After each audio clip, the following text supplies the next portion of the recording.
Hello, everybody. Merry Christmas. Merry Kuri. Hello. Welcome to the stream, everybody. Oh my god, my model is delayed again. Hold on a sec. There we go. Hello. Why? Why are you delayed? Hello. Hello. Hello. Hello. Hi. Merry Christmas, everybody. I hope you guys are doing well and doing great. I am a little low energy, not gonna lie. But yeah, hi, everybody. How are you? How is your Christmas? How is your day? How are you guys? I hope you guys are doing well. Yeah, I had a good Christmas. I had a good Christmas. I spent it with my family. I went out and did the thing. Hello, Shiro. Welcome to the YouTube audience. And also hello to Kizo, Beans, Pumpkin. Yes, you deserve that. Don't worry, Pumpkin. Hi, Jaja Z. Hi, Nene. Hi, Shadow. Hi, Taiki. Yeah, hello, everybody. Welcome to the stream. Whoa, delayed balikat. I know, delayed. Merry Christmas. She has a candy cane. Yeah, I have a candy cane. Oh, wait, my middle index finger is wider than the rest. Let me just like fix the color of that. Hold on a sec. Oh.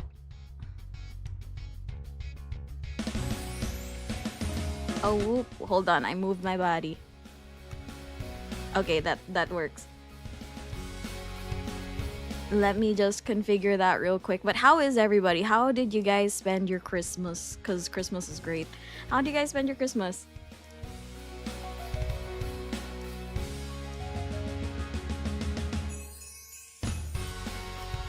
Hold on, let me fix that. Wait, it's gonna be a funky color for a bit. Hold on.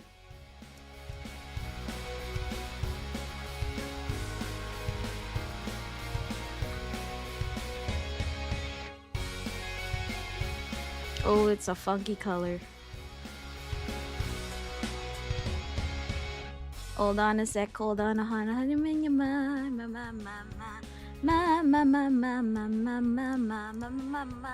There we go. It is okay. There we go. Give me that candy cane. Is that a fancy a fancy nails? Yes, fancy nails. Her neck manananggal. No, shush. We don't talk about that. How is everybody? Hold on, there we go. Hi, I hope you guys are doing okay. I hope you guys are doing well. My face tracking is a little delayed for some odd reason, but yes, hi. Hi, Terachel! Oh my gosh, hello, long time no see. Merry Christmas. I would love to stay for longer, but my internet decided 5 FPS is all I can give. Have a nice stream. It's okay. Thank you so much for dropping by, and I'm so happy that you're here. Hello. Oh, wait. I forgot. I'm forgetting a lot of things today. I forgot to say that I am live on Twitter. Let me just do that. But yeah, I had like a good Christmas. I spent it with family. Enjoyed pretty much. I had a Christmas dinner with my family last night. It was pretty great. That's good. That's really good. I had like 2 or 3 different Christmas family dinners. Because this is the thing when you have extended family, they just want to celebrate every time. Hold on, let me fix this. And then I got them Christmas monies as I should. Christmas monies is great.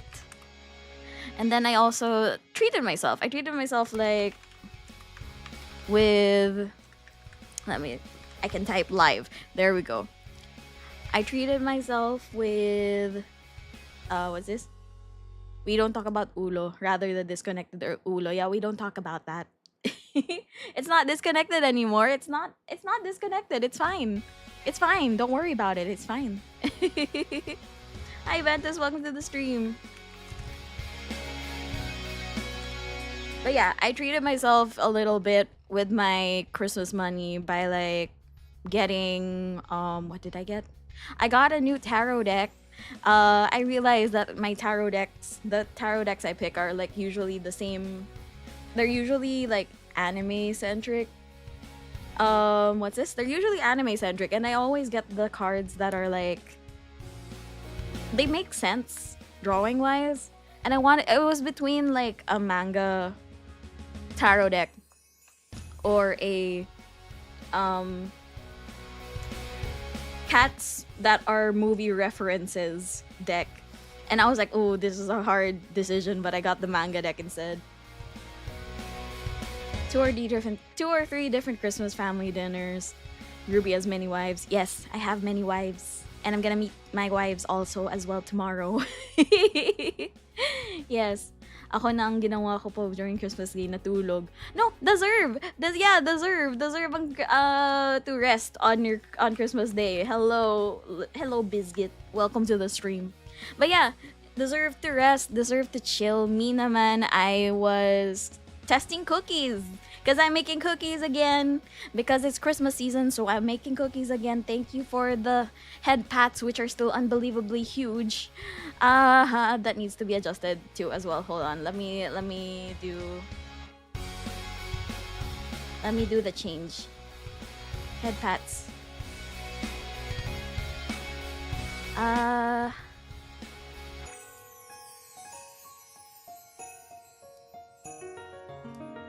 Oh no, I can't change it. Okay. I'll just reset that after stream. Or as of the moment, I'm lacking on sleep for almost 1 week now and I've been sleeping 5 a.m. Kizo, please sleep more. Please sleep like an appropriate amount. You deserve to sleep an appropriate amount. Yeah. What else? I also got this like mystery book. What's this? It is a Japanese mystery novel that was translated, and it was written by this YouTuber named Uketsu, called Strange Houses. That's called Sleep Debt, and sleeping more doesn't fix it. Oh no. Get some good sleep. Yes, please get some good sleep. Okay, so I got this book called Strange Houses. I've been seeing it in fully booked for a while, and I was like, I'm actually curious about this one because I want to see how the layout is gonna like scare me, how it's gonna like mess me up. And then I heard that this is also like the second book. The writer made another book as well called Strange Pictures, which is very hyped up and people say that it's really good. But so far I'm liking the Strange Houses. It's really nice. Like there are things where I'm like, okay, I noticed this in the layout. The more that it's one of those things where it's like, the more you stare at something, the more you're like, wait, this is not right. This doesn't make sense. Why does this exist? I somehow got addicted to Valo and TFT. Kizo. Don't let those be the reasons why you haven't slept in a while. Come on. But yeah, I'm glad to be here and I made a sweater. Oh my gosh, tracking. I made a sweater as well while having the Christmas parties because I was overstimulated and I wanted like something to hyperfixate on. So I made a sweater and I'm gonna wear it to Kosmatsu, which is gonna be on Sunday. I'm gonna wear it on Sunday and give cookies to people on Sunday. Yeah, I'm excited. Oh, that's an interesting book. It is. Strange Houses leads to Stranger Things. Honestly, I wouldn't be surprised if it does lead to Stranger Things because this is honestly a strange thing in itself. Also, hi Sakanog, welcome to the stream.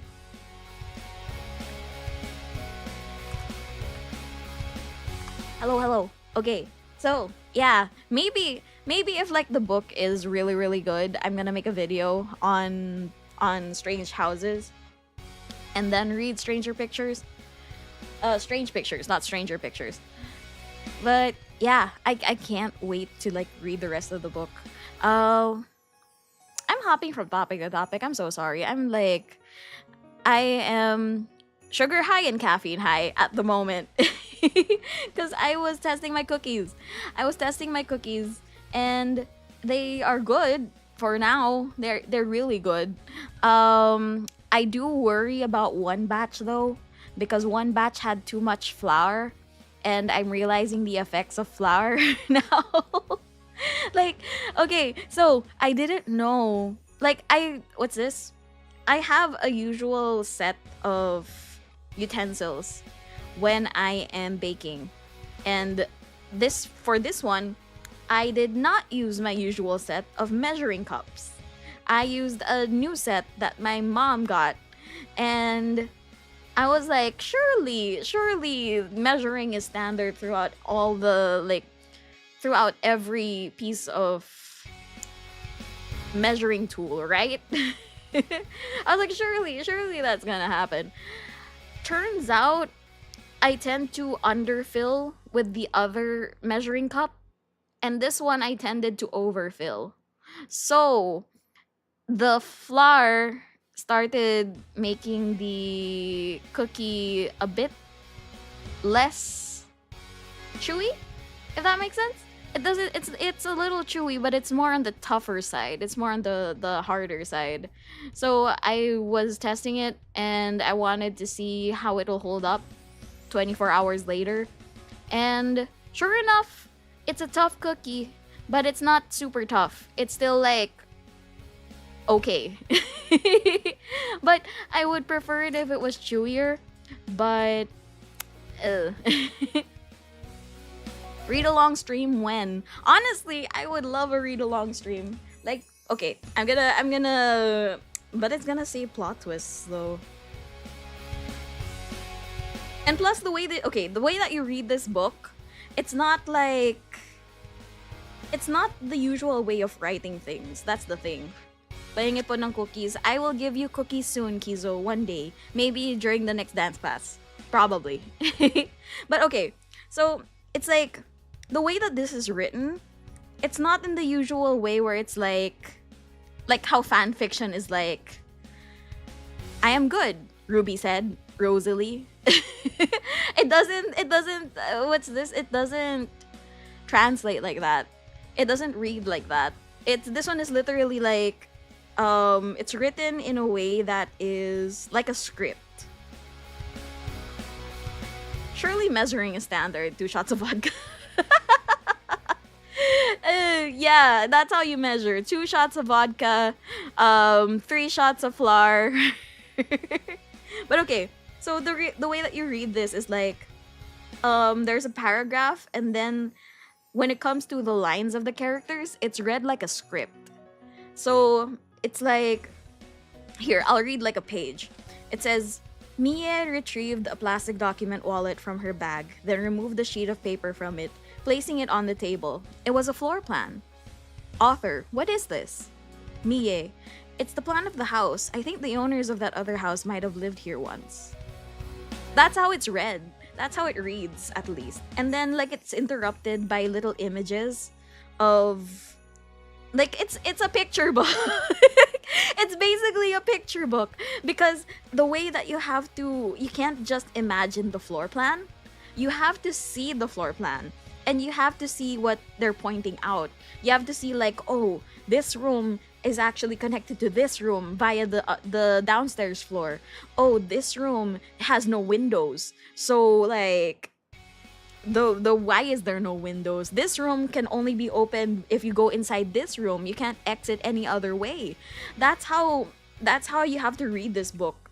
And it's a lot of pictures, but they make sense along with the text, which is like really nice. Sabihin mo kami kapag may read along, bili kami ng libro. Yeah, let's go. Hi Jason, welcome to the stream. Hello, how are you?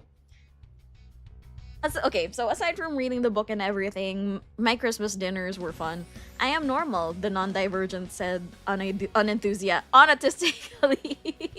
Unautistically, yes. That's that's how fanficky it is. But yeah, what did I have for Christmas dinner? I had ham, I had potato salad, I had fish, it was salmon. It was good. Wait, sorry, I'm really all over the place. Again, I am very sugar high and caffeine heavy. I am sugar high and caffeine heavy because I'm trying what's this? The matcha espresso from Burger King. It's really bad. It's really bad, but I can't stop drinking it because it's sayang. Out of curiosity, if I host a murder mystery party, will you go? As long as it's not bloody, I would go. I would go and like try to figure things out. I would love, like, I'm the type of person who would love escape rooms if they weren't dark and bloody. There are some mystery, like, there are a lot of escape rooms out there that are actually dark and hard to see, and I'm slightly night blind, so I don't like them. But I would love to join a murder mystery or like an escape room kind of thing. Uh, I had like one experience with an escape room. It was like there was this escape room place sa may Eastwood, and they had a what's this? They had an escape room. Of course, no, only fictional. Good. Will there be real murder? No. Okay, wait. My escape room experience. They had the escape room place. They had this one escape room where the theme was like, oh, you're a policeman, you're part of the PNP, and there is a bomb somewhere in Eastwood Mall. So you have to go all around Eastwood Mall to try and solve the puzzles, to try and defuse the bomb. And it was cool because it was like, okay, we actually have to walk around and go around the mall. And what's this? We had to walk around and go around the mall. And in the end, we couldn't solve it. We kind of had to like brute force it, and we failed. If we were the actual PNP, we would have exploded. But yeah, that kind of escape room is fun. Salmon, yes, salmon. I forgot like what the dressing is, but my mom made it differently. Cause usually when my mom makes salmon, they're usually like crusted with cheese and breadcrumbs. So there's like a layer of cheese on top of the salmon, and then it's baked. And then yeah, they what's this? They it went what's this? This time though, it didn't have the cheese topping. It had like some herb on it. I forgot what kind of herb it was, but it was an herb. Matcha espresso from Burger King. I regurgitated a bit in my other meeting from hearing that. I'm sorry. I'm sorry. It actually exists, but I'm sorry that you had to hear that that exists. Hello, Edgaru. Welcome to the stream. How are you? My name is rubiirosie. I am the audio engineer Vtuber. Thank you so much for the follow. Let me just type your name properly. Yes, there we go. Hello, hello. Hi, hi, hi. Speaking of mysteries and escape rooms, today we're going to play a game that is very what I've been told by the devs. It's a game that is a bit mystery-like, and I've been avoiding whenever other friends are playing it because I'm like, oh, I wanna figure this out. Namamas ko po kahit yung candy lang po. Eh, ayaw mo ng cookies. Hello, Jan. Welcome to the stream. But yeah, the game today is a visual novel that's gonna have a bit of mystery to it. According to what the devs have told me, the devs actually like emailed and reached out and said like, hey, can you play our game? And that's cool. What if you are the bomb? What am I? First, I got called a snack yesterday, and then now I'm being asked if I'm the bomb. Damn, y'all think highly of me. Okay, so what's this? Yeah, we're gonna play the game. Let me just change the I'ma just lurk mandatory karaoke sesh lang. Okay, thank you so much. What's this? Enjoy your karaoke sesh. Let me just change the stream information to wait. Why is my stream information in OBS different? Hoy, sandali! Bakit? Bawal! Oh! My Why is the title like this? Oh my gosh. I changed the title. The title was being weird. Oh my gosh. I didn't realize. What's this? What am I? Itong babaeng to, ano, bakit? Ano, said.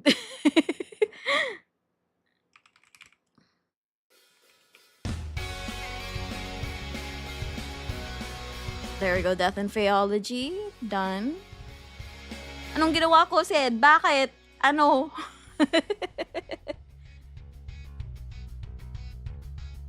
Okay, let me just change the game. Hold on.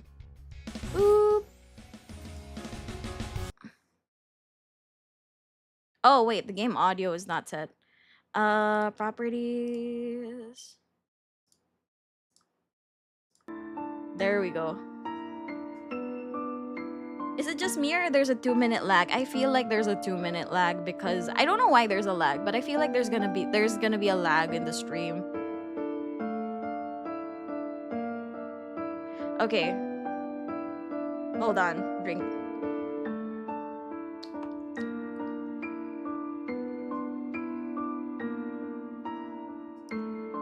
I thought it was just my internet, but there is actually a 2-minute delay.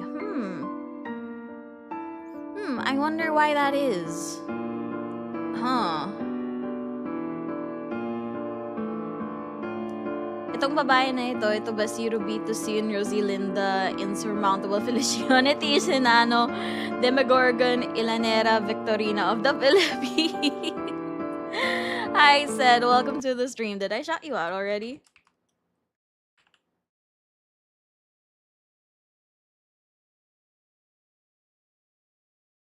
Hold on, if there's a 2-minute delay, let me just like disconnect the internet real quick. Let me just try to figure this out.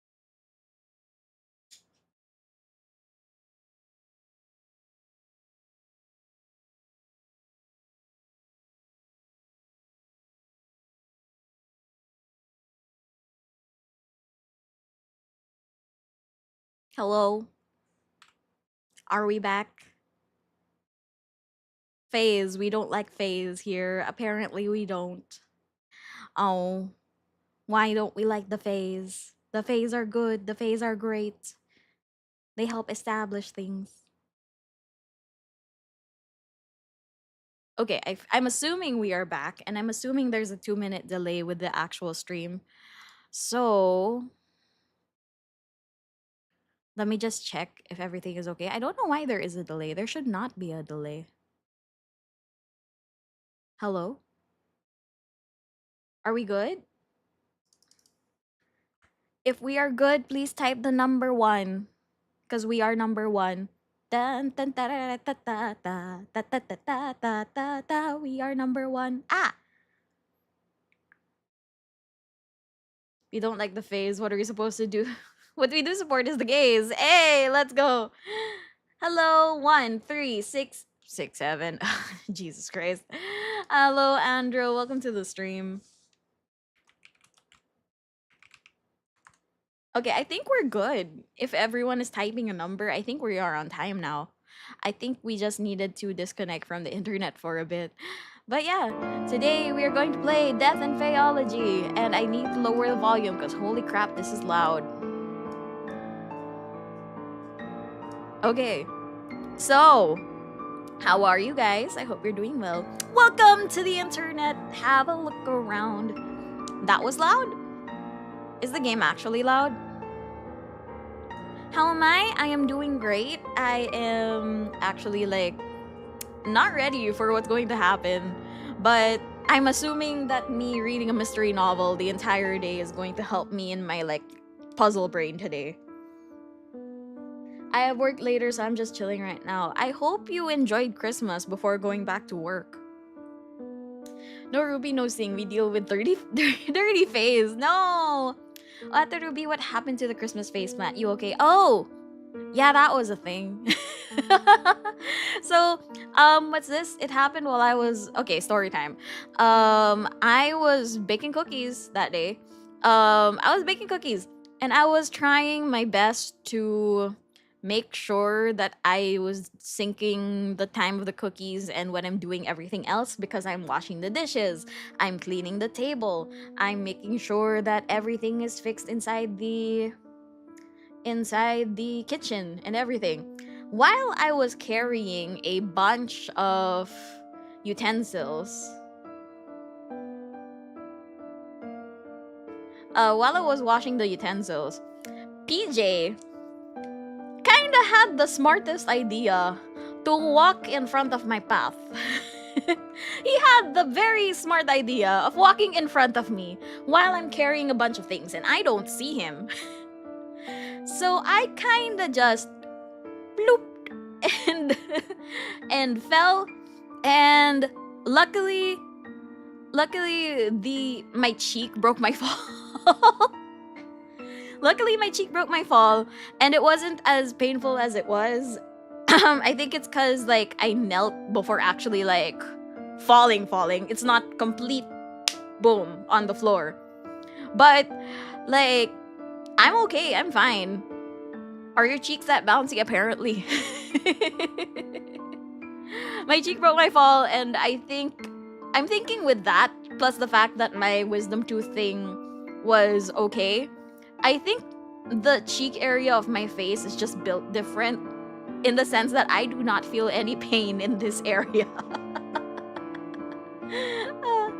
I'm okay, my face protected me from the impact. No, I think it's not completely my face. I think it's like the fact that I knelt down.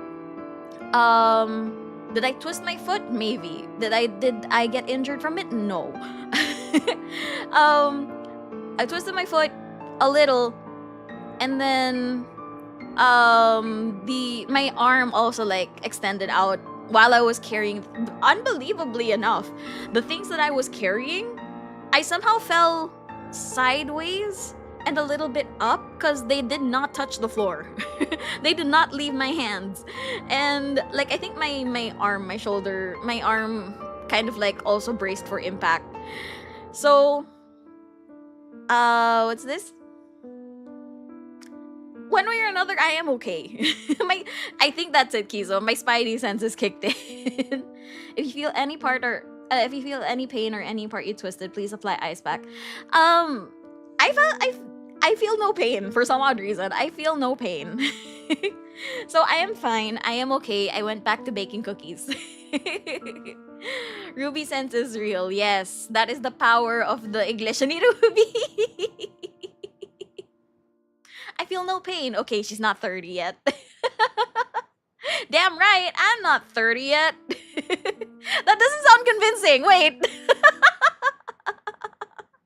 That doesn't sound convincing. Hold on. Wait a minute. I'm not 30 yet. I can say that with like full confidence and full truth. I am not 30 yet, guys. I am not. I am not 30. I just have trentahin taste.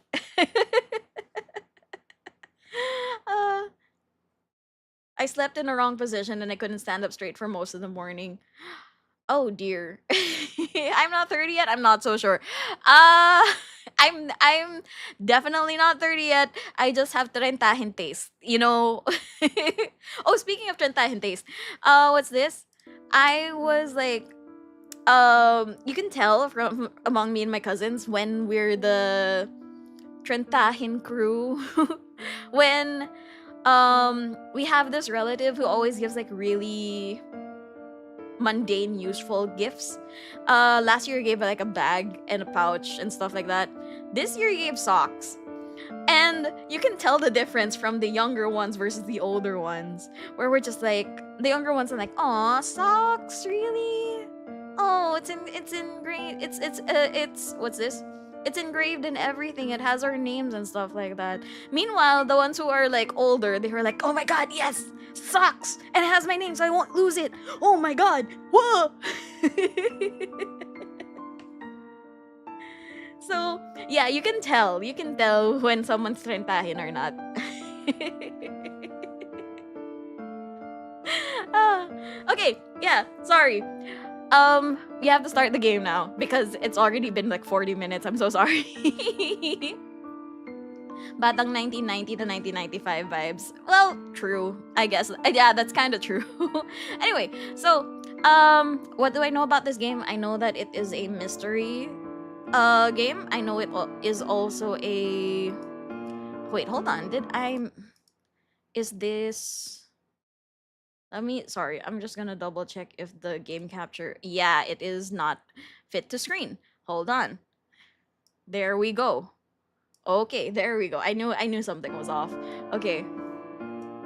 I got a coffee thermos for Christmas and I went, "Oh my god, let's go." Yeah. I actually there in yesterday's Christmas party, I got a we had like a white elephant thing going on, and we got Christmas presents, and then we opened the presents, and then they're like, "Okay, if you don't like your Christmas present, you bato pick, and you challenge someone to bato pick, and if you win, you take their present. If you don't, then you just leave it." And I got like this huge box of shortbread cookies, and then my brother had this metal thermos. And I was like, "Oh, I don't want cookies. I want the metal thermos." So I looked at my brother and I was like, "Yo, bro, bato pick, gimme." And then he looked at the cookies and he was like, "No, it's okay. You don't need to bato pick. Here's the thermos." And I got the thermos and I was like, "Yay, I have a thermos." And I got shorts, and I'm thankful my mom and Lola still gave me money as an unemployed doctor. Honestly, yeah, same. Like I'm old enough to have a job, but some of my family is like, "Oh, we don't know what to give you, so here's like 1K." And I'm like, "Oh, thank you. I have baon for like 3 lunches at work now. Thank you." uh, 1K pang kape. No, for lunch. I can have like 3 meals with that 1K. At least 3 meals. Yeah, at least 3 meals. Bound for 3 lunches at work. Ang mahal ng lunch. Well, when you're at a workplace that doesn't have a canteen, but that is also not next to a Jolly Jeep, it's kind of pricey, but we have to live with it. Inflation is a bitch. That's true. It is. And I'm honestly thankful for like the titos and titas who are going like, "Oh, inflation kind of increased things, so here's another like 500 because of inflation." And like, "Oh, thank you. You know how money works." KFC pizza twister used to be 90, now it's 150. Yeah, like I remember when burgers were like 29 pesos. And then now they're like 120. So it's like, ugh. Sana all gana ng tito tita, diba? It might be the fact that some of my titos and titas are bankers, so they're like, "Oh, we understand money and inflation." So that might be it. Anyway, sorry, I'm getting distracted. We haven't even started the game. Let's go start the game. New game. What is your name? We stick with the usual Rosie. Yes. Proceed. Let's go. Sorry for distracting. No, it's okay. I just get sidetracked very easily. Plus, I am sugar high and caffeine heavy. We've been yapping for 42 minutes. I know. I've been yapping for a while. I'm so sorry. Okay. Grading first-year assignments can be such an exercise in patience. That is true. Okay, we'll study now what will pop in from time to time. Thank you so much, Jojo Z, for coming in despite having to study. Thank you so much for dropping by and being active in chat. It means a lot. I have to remind myself that Faeology is a relatively recent science, only a couple of decades old. The sound effects are amazing. They're at least they don't loop. I'm okay with them not looping. This university, the only Faeology university in the whole country, was just finished being built in 1905. It is still barely acknowledged in the academic field. More importantly, I've got to keep in mind that children inherit their parents' prejudices and misconceptions. Faeology sounds like someone studying religion with a lisp. It does. It kind of does. Hefekrifto. Hefukifto. The human world has formed its own notions of fairies. Fairies?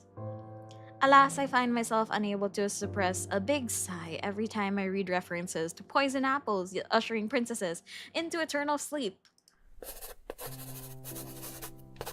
A reference to the Cottingley fairies is one I can understand since it was quite the sensation not too long ago. Cottingley fairies. Although it would be clear in the eyes of the renowned Faeologists that the photographs are mere imitations. A pity that Sir Doyle was taken in by it. Sir Doyle as in Arthur Conan Doyle? The writer of Shakespeare. The writer of Sherlock Holmes? Arthur Conan Doyle? I ought to take a break. The grading session today has taken me quite a tangent. Okay. My beloved Oz. Oh. Lurk gonna do stuffies. Thank you so much for dropping by, Kizo. I hope you enjoy the lurk. Enjoy, Ate. Thank you. Thank you, thank you. My beloved Oz. I suppose having a fairy companion does give on an advantage in identifying genuine fairies. I'd say a break is in order, wouldn't you, Oz? Oz responds through trills that I've learned to interpret over the decades I've known them. The Cottingley fairies again?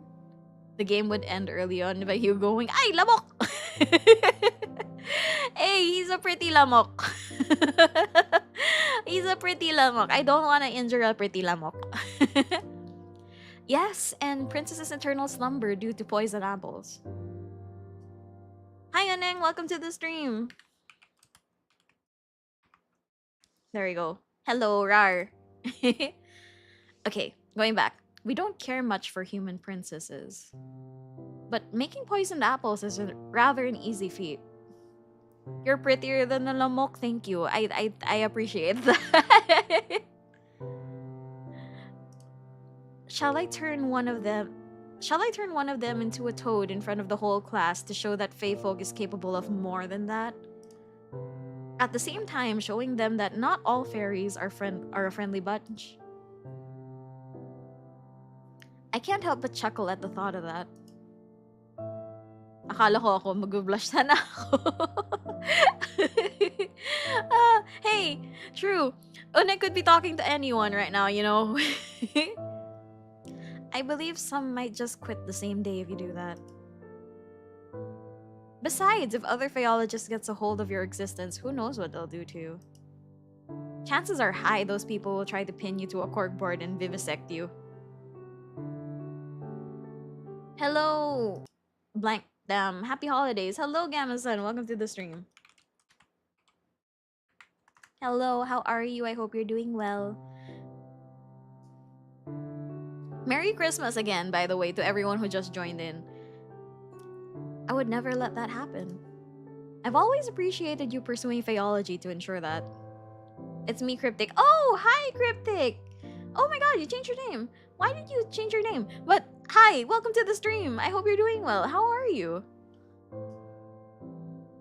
This is the least I could do. We've known each other since I was 7. You saved me countless times since then. New start account. Oh, oh no, that's sad. That's kind of sad.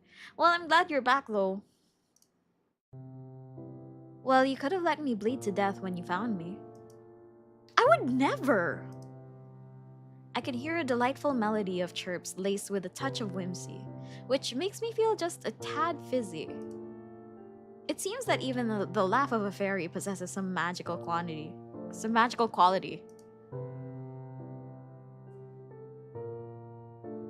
So you did go alamok before the story.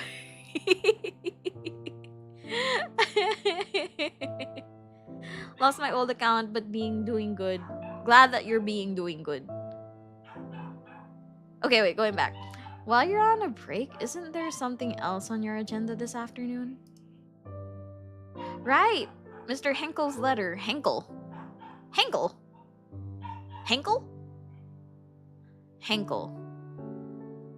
Why does it sound like I'm just like breathing Henkel?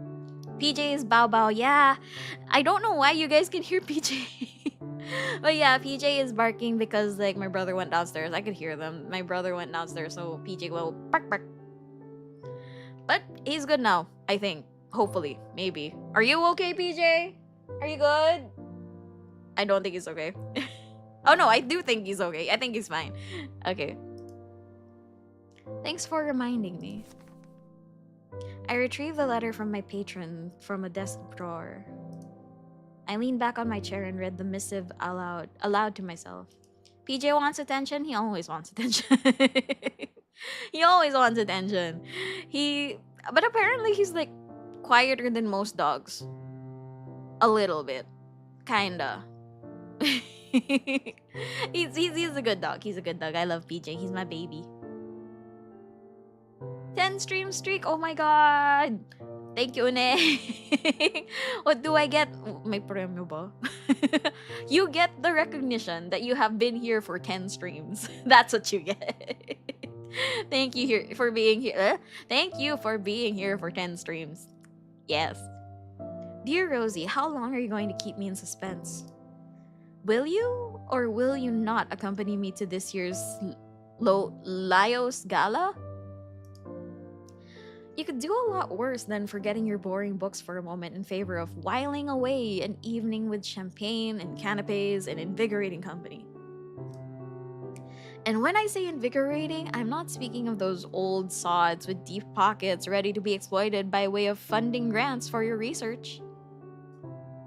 I'm speaking, of course, of yours truly. Do write me sometime before Saturday. What era are we in that we're still like using letters? What year are we in that we're still using letters? That's tomorrow's date, isn't it?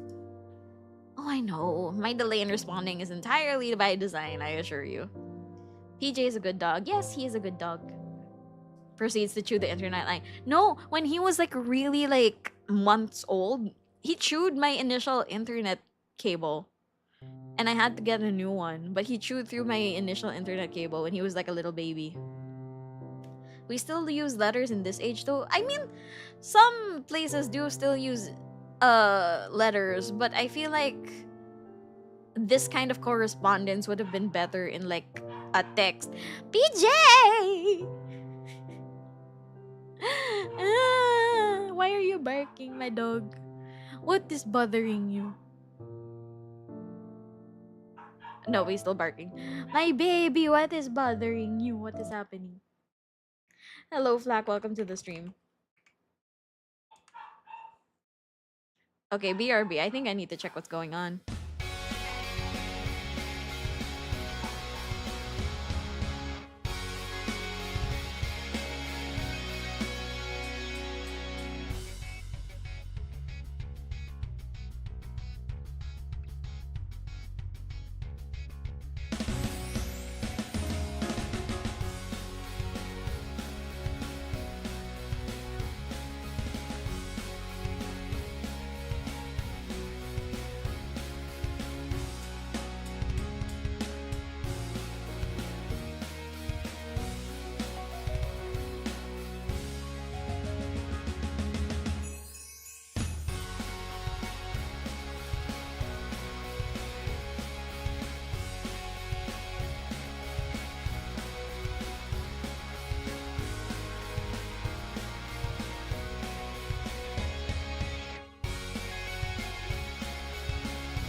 He's fine, guys.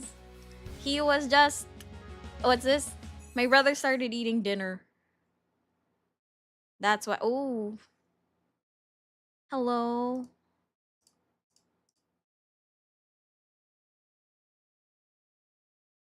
Oh my gosh, I lost tracking. Hold on a sec. Hold on. Do you see how my head is disconnected like that? That's so weird. Hold on.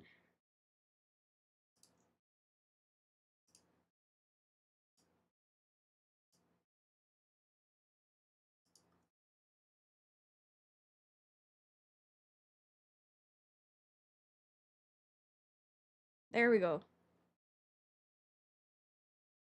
There we go. There we go. We're back.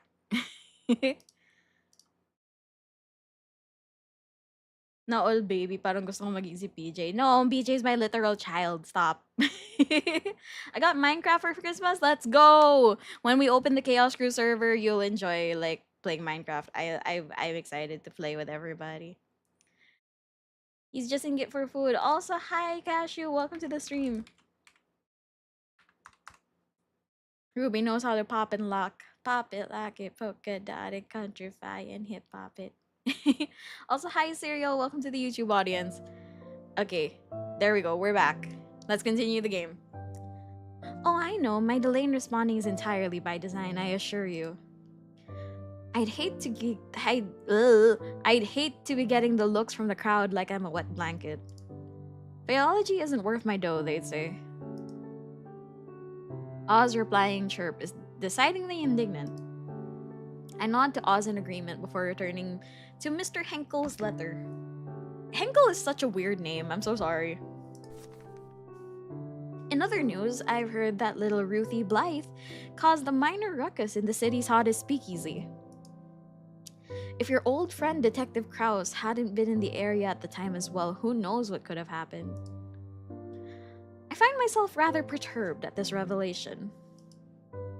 I would have telephoned Ruthie and asked what the story was, like when we were children. See, notice how they're like, oh, I would have. They're like, oh, I would have called her. I would have telephoned her. Like, this is an era where cell phones don't exist, most likely. However, for better or for worse, we aren't on friendly terms anymore. I resumed reading my patron's letter. Speaking of the detective, have the two of you been keeping in contact? He gave me the cold shoulder. He gave me the cold shoulder when I crossed paths with him last week at last week's benefit. Hi, Kawarita. Kawarita ito. Hello. I'm sorry, I don't know how to say your name, but welcome to the stream. I hope I said it right. Hello, how are you? Just call me Kawa. Hello, Kawa. Welcome to the stream. Hello, hello.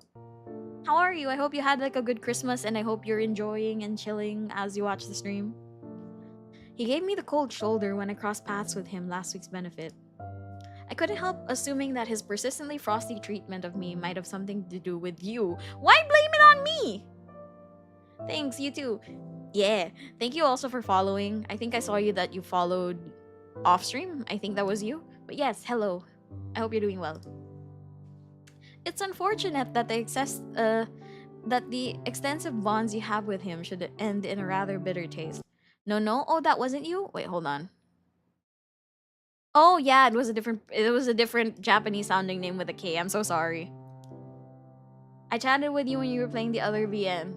Ah, right. And then you asked me to call you Kawa as well. Then I'm so sorry. I'm so sorry. My memory is really bad. But yeah, hello, welcome again. It's unfortunate that the extensive bonds you have with him should end in a rather bitter taste.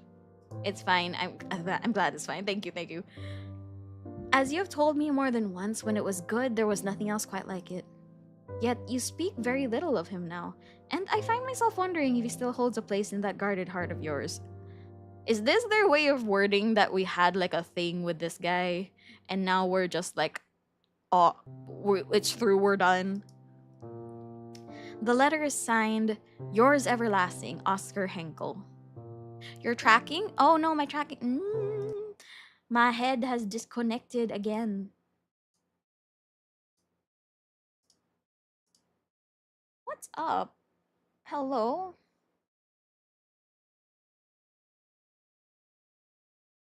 There we go. We're back.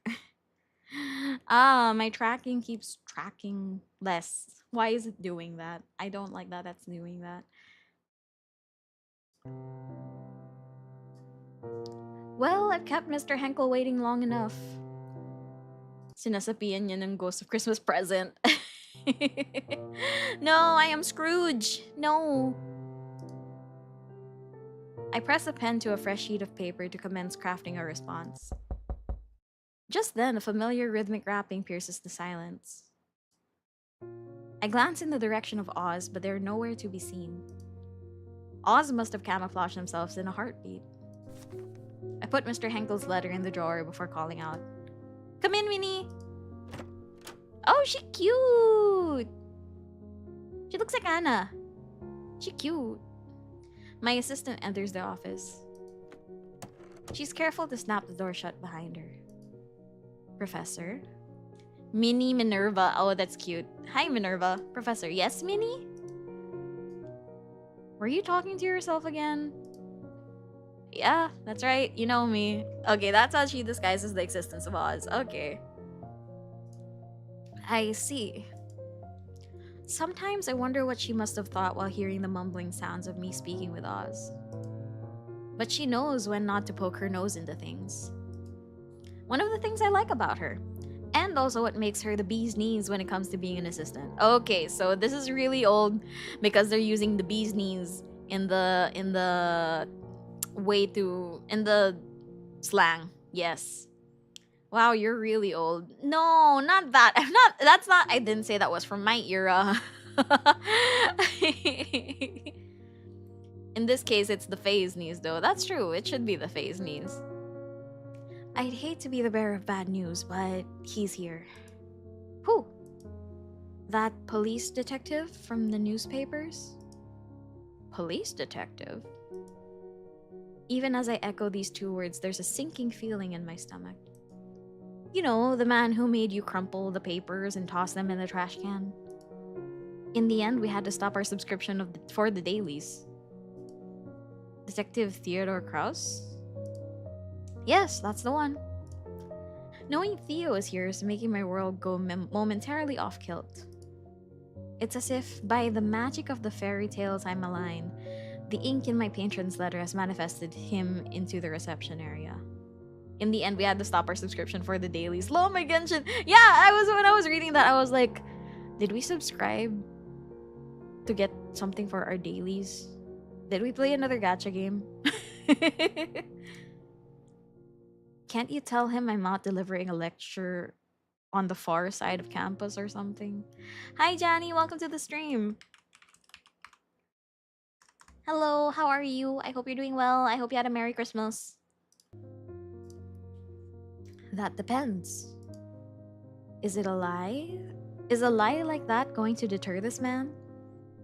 Mahilig ka ba sa VNs, ate? Yeah, more or less. Pero, what's this? I like visual novels mostly because what I have to do is read and figure things out. I have a skill issue when it comes to games. So, yes. Have you seen the visual novel Saya no Uta? I have not. What is Saya no Uta? Merry Christmas, Ruby. Thank you. Merry Christmas. Never mind. I should have not mentioned that VN. No, don't. Okay, I will not check that out. It's very gory. Ooh, okay. Yeah, I won't check that out, definitely. Okay. Okay, is a lie like that going to deter this man? An astute question. She is truly wise beyond her years. Probably not. He'd happily traverse the entire campus just to torment me, I'm guessing. Alright, let him in. With a brisk nod, Minnie returns to the reception area. I barely have time for a steady breath before Theo barges in. Oh! Sir! He drops a box on my desk right off the bat. Merry Christmas, Ruby. I'm sorry, I didn't see this earlier. Merry Christmas, Ruby. Merry Christmas, Janny. I hope you're doing well. What is this? Why is he in my office? Sir, we do not slam the door in this house. I know! We are very anxious people. We do not like doors slamming. Well, look who the cat dragged in. They're really using old slang. It's really, I feel like this is a not modern times. Not even a how do you do? What, do niceties suddenly mean something to you? Oof. Oh, he is. Okay. I seem to recall you packing your bags and moving out without so much as a goodbye. Did we have a thing with this dude? Why is he passive aggressive? There was no one to say goodbye to. Oh, we are passive aggressive. This is we are being passive aggressive. Didn't you find out I left only a few days later?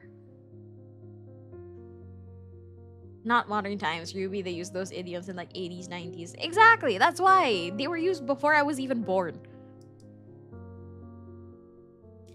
At least it made it easier for you to leave, didn't it? There's a tinge of hurt in his voice that I'm only able to pick up because we've lived together for several months. Oh, we did have a thing with this dude. Okay. As my mouth struggles to catch the words hanging in the air, I feel the piercy, icy silence creeping in. I ought to break the silence before I freeze. What's in the box? He lets out a deep sigh that rather sounds like relief. Your things that somehow you didn't take with you when you left. Even that oddly crafted handkerchief you loved so much. That handkerchief was a gift for you! Ooh, I do not like this relationship struggle. This is why I'm part of the 4%. Soon enough, you'll be calling him Daddy-o. Ooh, no. I see the corner of his mouth twitch. He's lying. What should I do with this information? Yeah, what do I do with this information? You know, I'll reach out to the box to check. I quickly stretch out my hand to the box, yet he is just as fast in catching my wrist before I can open it. I withdraw my hand from his grip swiftly, like a startled bird soaring into the sky. He's not respecting personal space. That is true. He is not. That truly caught me off guard. I've forgotten what his hand feels like. Okay, ma'am. Let's not start calling Kapa Joe in and start singing Minumulto na ako ng damdamin ko. Let's not. Startled bird soaring into the sky. What kind of a simile is that? Exactly. I was only kidding, although you really haven't changed much, have you? You just went straight for it. He sounds amused and slightly pleased, as if he just confirmed the accuracy of one of his deductions.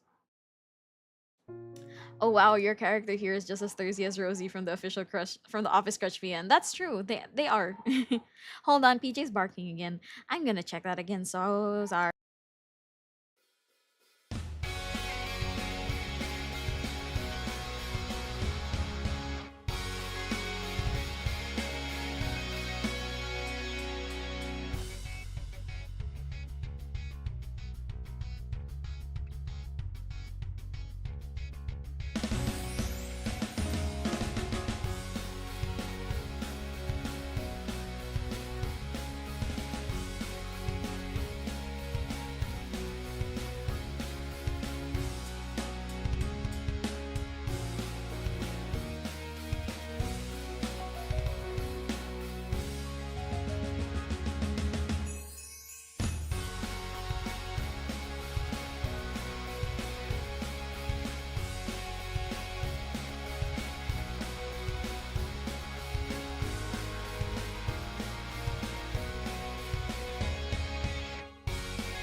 The dog is now in my room. So if you hear anything like scratching, he is in my room. Hi Karma, welcome to the stream.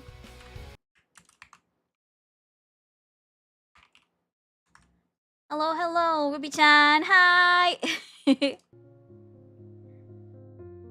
How is you? I am good. I just stopped the dog from barking everywhere, but yes. You protect your internet though. PJ might eat through your Wi-Fi. No, he's fine. He's okay. He's chilling on the bed. He's actually like... He's doing his usual routine of just like rolling around on the bed. He's fine. Oh wait, this is not good. Wait. What do you mean this is not good? What do you mean? The bed zoomies. Oh, yeah. He does that. He does that a bit. But now he's chill. He's chill now. He is now like lying down and licking his paws. Chatta Ruby-chan. Why? What's up? What's happening? Chatta. What?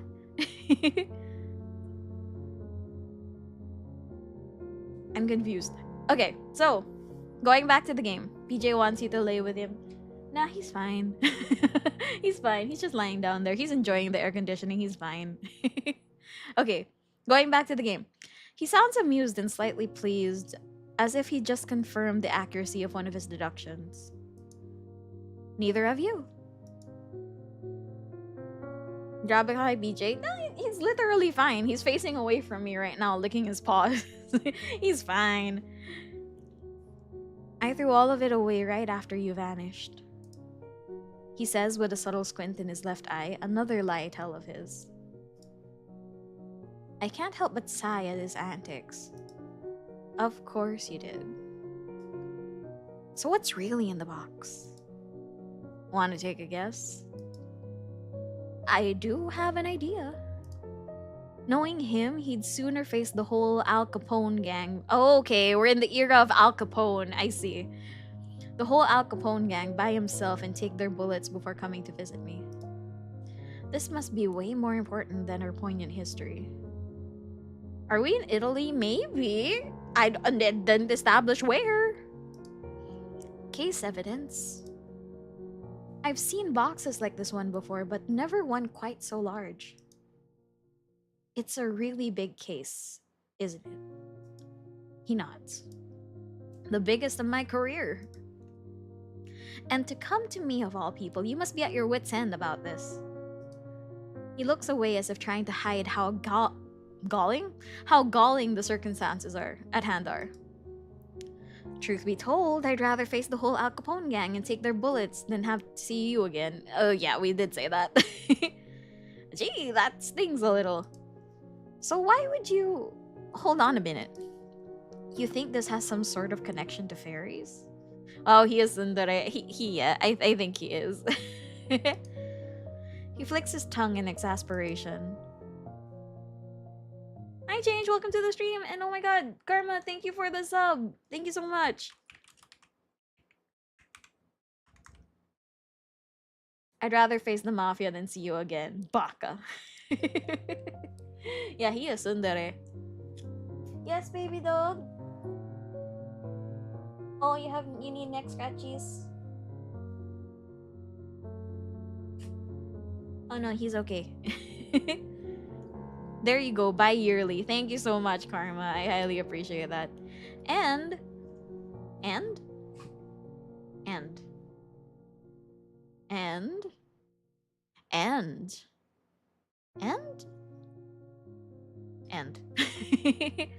okay, going back. Oh my, it seems I've hit the bullseye. We've stopped talking about fairies at some point when we were still together. And yes, and death and Faeology. Those talks always led to a heated discussion and then into arguments because nothing I could say could change his skepticism towards mystical beings. Oh, okay, so I'm assuming that he was our... Oh! Thank you so much, Karma, for gifting a sub to Uneng. Thank you so much. Thank you.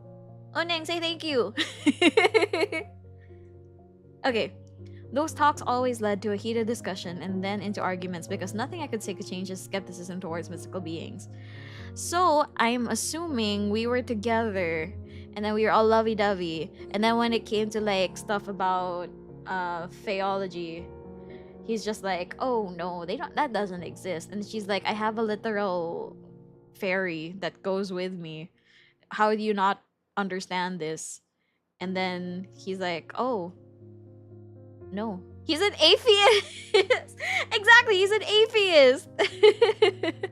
He doesn't appreciate fairies and their existence.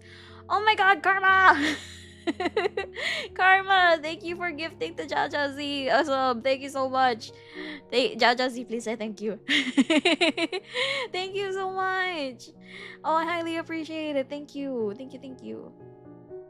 You didn't have to, but thank you. I hope you have a Merry Christmas. Okay, the dog is chill. I have to check the dog from time to time. Okay. Those talks always led to a heated discussion. Okay, I've read this 3 times already. I haven't been subbed in so long because of no income. It's okay, Jojo Z. Like, honestly, you guys don't have to, but I highly appreciate it. It means a lot, but you don't have to. Watching alone already supports me. I'm thankful for that. This is certainly the chance to tease him about it, though it might be unwise considering the emotional peril he must have gone through to get here. What should I do next? You know, I'm gonna be serious. We're exes. We just have to be, like, professional.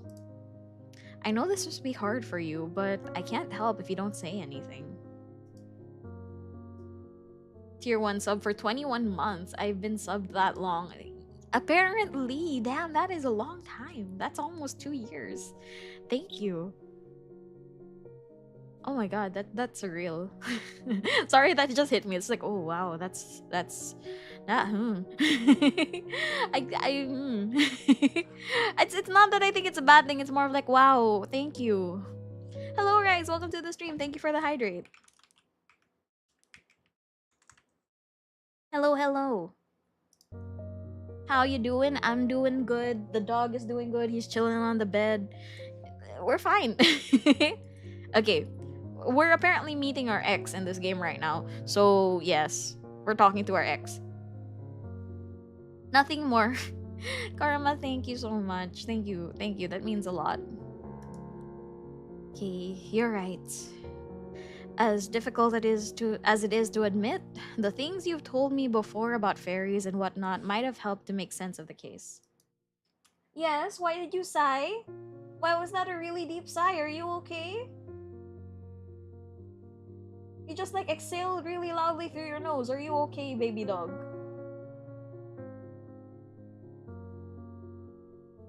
Oh no, okay. Cuddle next to the pillows. He's fine. He's cuddling next to the pillows. Every time I go home to my hometown, I always get an entry here. Always get an entry? What do you mean? A core memory? What do you mean? May hugot si PJ. Apparently, may pinaghuhugutan siya. Because 3 years ago, I went home here, got drunk in a club, and luckily I knew someone and brought me home. Oh, that's good. That's good that someone was able to bring you home. Dog immediately getting moody when you call them. I know. Oh, now what? You're just sitting there staring at me. What's it? What's happening? Oh, okay. Hold on.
He is okay. He just thought he heard my mom come home.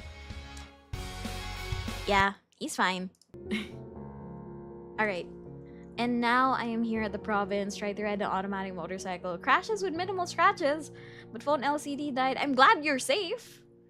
And yeah, LCD is now new, but they installed a non-OLED, so I just let this LCD rot till I get to have a new better one. I hope you're okay physically from the scratch, from the crash. I hope you're okay. Anyway, hello doggo. Also, I didn't know we had new doggos too. One with dual breed and one with triple breed, and they're small. Oh, that's adorable. I hope you're okay physically though, Karma. I hope you're good. Okay, sorry. Going back to the game, we keep having like little BRBs because of PJ. I'm so sorry. I'm okay. I know how to maneuver a motorcycle to crash. At least you're okay. That's all that matters. At least you're okay. Doggo didn't want to deal with you no more. I know. No, actually, he just wanted to deal with something else. He's fine. But I have to say, for the sake of my sanity, I still don't believe they exist. Fair enough. He appears pleasantly surprised by my answer, as though he was expecting a quarrel right around the corner. Little did he know, I've learned that it's moot to try to explain the otherworldly beings to him. With minimal scratches, I'm more worried with the motorcycle because the decals and the muffler shield got cracked. No, do not worry about the motorcycle. The motorcycle can live on and be renewed again. Your body cannot be renewed the same way if it is destroyed badly enough, so please take care of yourself. So what makes this case so significant? Why do you think it relates to fairies? Are you even allowed to tell me? I hear the sound of a chuckle under the breath like a bolt from the blue. For a brief moment, his gaze on mine seems to revert to how it used to be, until the seriousness returns to his face. First things first, since I'm leading the investigation, I do have some discretion on what details to divulge and to whom. That is, if the confidant can bring value to the investigation.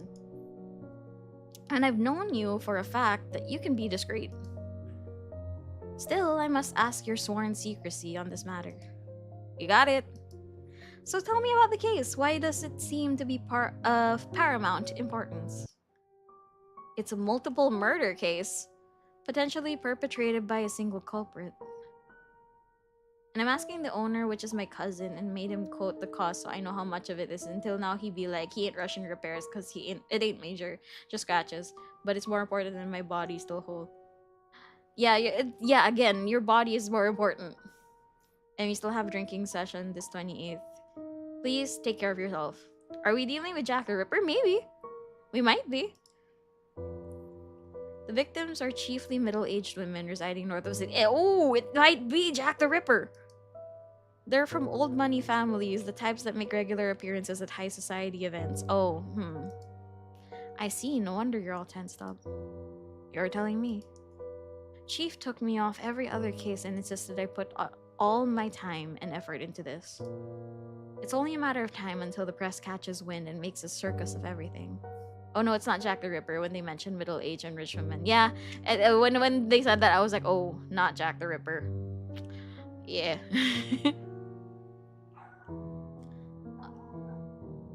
The baby dog is barking again. Okay, it's quiet.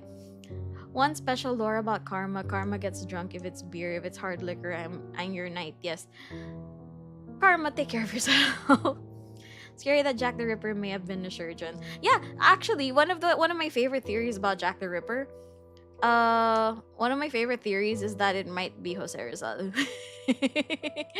Like, there's a theory out there that Jack the Ripper might be Jose Rizal and no one figured it out. But yeah, I'll delve into that further on another day. But people are assuming like, yes, he's like Jose Rizal is Jack the Ripper. That's unusual, but also we get into deep lore. Yes. It's only a matter of time until the press catches wind and makes a circus of everything. And with some of the victims' peculiar manners of death, he pauses. This is where the fairies come in? He silently stares and sighs. I swear I must be losing my mind. You got this. From Jack the Ripper, yeah, he has a medical thingy from the lores. Yeah, he does. I like the theory that Jack the Ripper may be Jose Rizal. I've never heard of this. Yeah.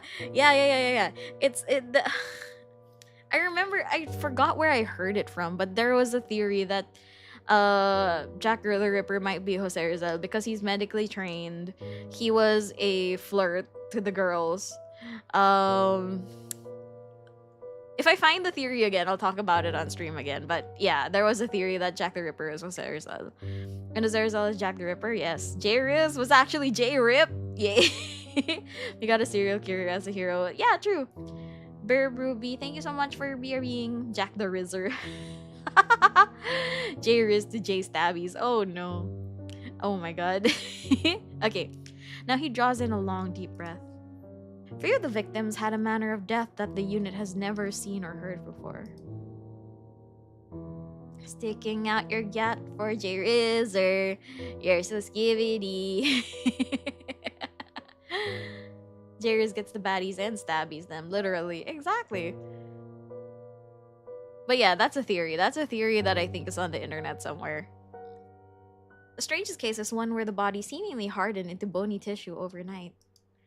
Her corpse almost looked like a carved wooden statue. 2025 is ending, let's end it clean. I can't do that when I have friends who are usually constantly going 6-7 next to me. Now I think we can make 6, maybe 7 more jokes. 6-7. I hate the 6-7 thing. Without finding out what caused these deaths and more importantly who did this, the press could spin the stories out of control. 8-9. 8-9. No! My gosh. I don't want to imagine the looks of victims' families' faces and if and when the papers are making a razz of these poor women's deaths. No, you know what? You know what's still stuck in my head? 21. 21, and you know what's funnier than 24? 25. Besides, what kind of depraved sick bastard goes around murdering women in such a way? The city's already running on fumes, crimes becoming more rampant day by day. 21 and a SpongeBob reference? Yes. What's 9 plus 10? 21. The city's already running on fumes, crimes becoming more rampant day by day. People shouldn't have to look over their shoulder every night. It's no way to live. Welcome to the Philippines, my dude. That's how it is in the Philippines every day, you know? Even as he lapses into silence, I say nothing. It's not just the city. The rise in crime is bleeding him dry, too. Yet, I am unsure of what those words could soothe those... I am unsure of what words could soothe those who are fighting it in front lines. I've never been where they are. 21, yo stupid, I'm not. The frown lines between his eyebrows grow deeper. You know, considering the victim's background, having these murders being exaggerated in papers would pressure the families to insist on closing the case as soon as possible. No matter the cost. No matter who's to blame. You're right. Innocent people are going to bear the brunt of this. This is a terrible situation. I feel my stomach churning. My arms cross on instinct, trying to hold my own disquietude in place. Is there anything you can do? I'm just one man. I'm just a man. Try as I might, I can't keep those rotten police brass from lining their pockets. Nothing but a pack of lowlifes in high places. He exhaled sharply, his voice laced with contempt. Then he fell into silence yet again. Similarly, words seem to have abandoned me, and I can't shake the feeling of helplessness crawling under my skin. After a minute, he meets my eyes once more. Well, you're a good listener. Better than most. He curls his lips into an almost smile. I don't mind at all. Thanks. He clears his throat once more. Alright, let's get down to brass tacks. This box includes case files, crime scene photos, a couple of blood samples, which I was able to request to bring you, and several other pieces of evidence. Other than the strange manners of death I've said, forensics is puzzled too by the blood samples. How so? One of them doesn't contain iron. No iron in the blood? That's interesting. Nothing surprises you, does it? Well, about this peculiarity, I'd bring up something from my fairy books, but you always find a way to deny it. No iron, and iron is a phase weakness. No! Is that why iron, the atomic symbol for iron is Fe? Isn't it Fe? Because it's like Fae without the A. A. I'm sabog, I'm sorry. I'd bring up something from my fairy books, but you always find a way to deny it. No, but I approve the fun. 10 out of 10. Wait, hold on. What is the atomic letter for iron?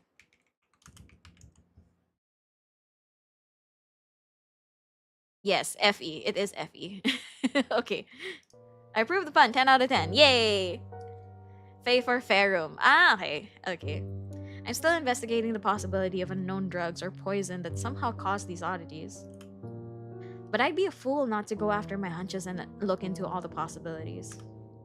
What about robbery? It's ruled out. No fingerprints, no evidence of breaking in, nothing had been stolen. And motives? Revenge? We're still interviewing the city elites looking for possible motives. But it takes time. You know it. You know how it is. Yes, of course, they're very busy. People believed iron is a phase weakness because iron is manufactured as compared to natural Fae. Except iron in the blood is not manufactured. Well, true. So why would there be no blood? No iron in the blood. Speaking of city elites, I know people who can be very helpful in getting some inside information. Would that mean if you kill Fae with irony? Well, that's possible. His expression turned sour at full tilt. Who, that man?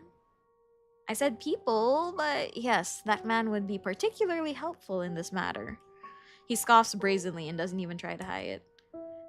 Even at the first meeting with Mr. Henkel, there was some inexplicable tension between the two. Theo said something about Mr. Henkel feeling off and always hated it whenever I had something to do with him. Though it might just be jealousy in disguise. Oh, that's true. You know I'm right. Even if he's barely in the newspapers, he's most likely at the pinnacle of high society. And I don't think he'd mind if I asked him a few things about this. Why, of course, he's always got a soft spot for you. He doesn't like him. He doesn't like Henkel.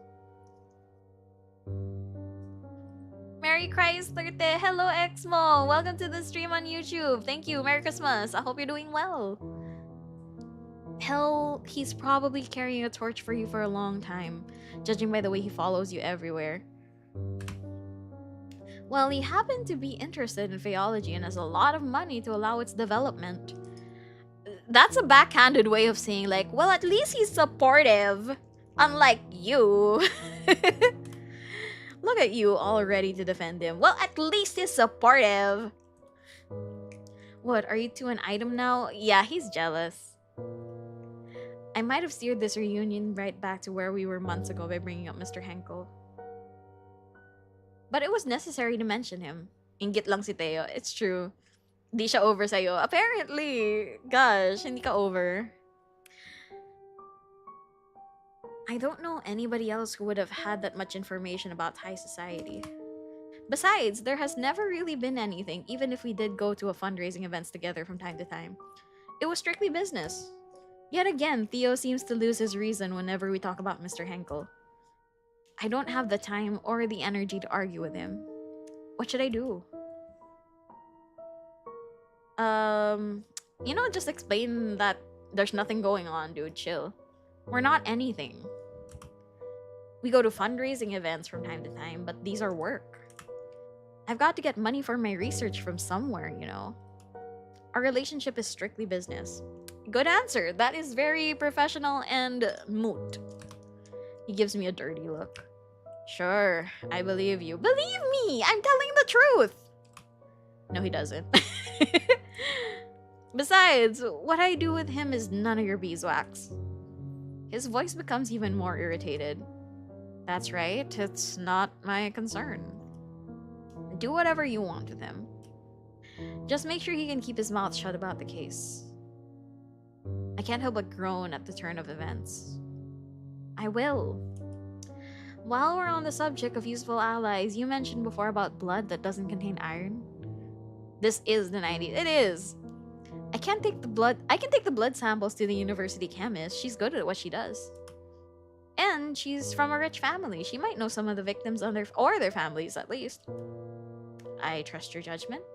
Buti na lang you trust me. At least there's something that you trust. I take it this is you agreeing to help with the case? Yep, that's right. There are lives at stake. He let out a soft smile as though in quiet agreement with what I said. Thank you. Well, if you think it'll be helpful, you can even ask the people you mentioned and what they know using the evidence items. But the case files are for your eyes only. Understood.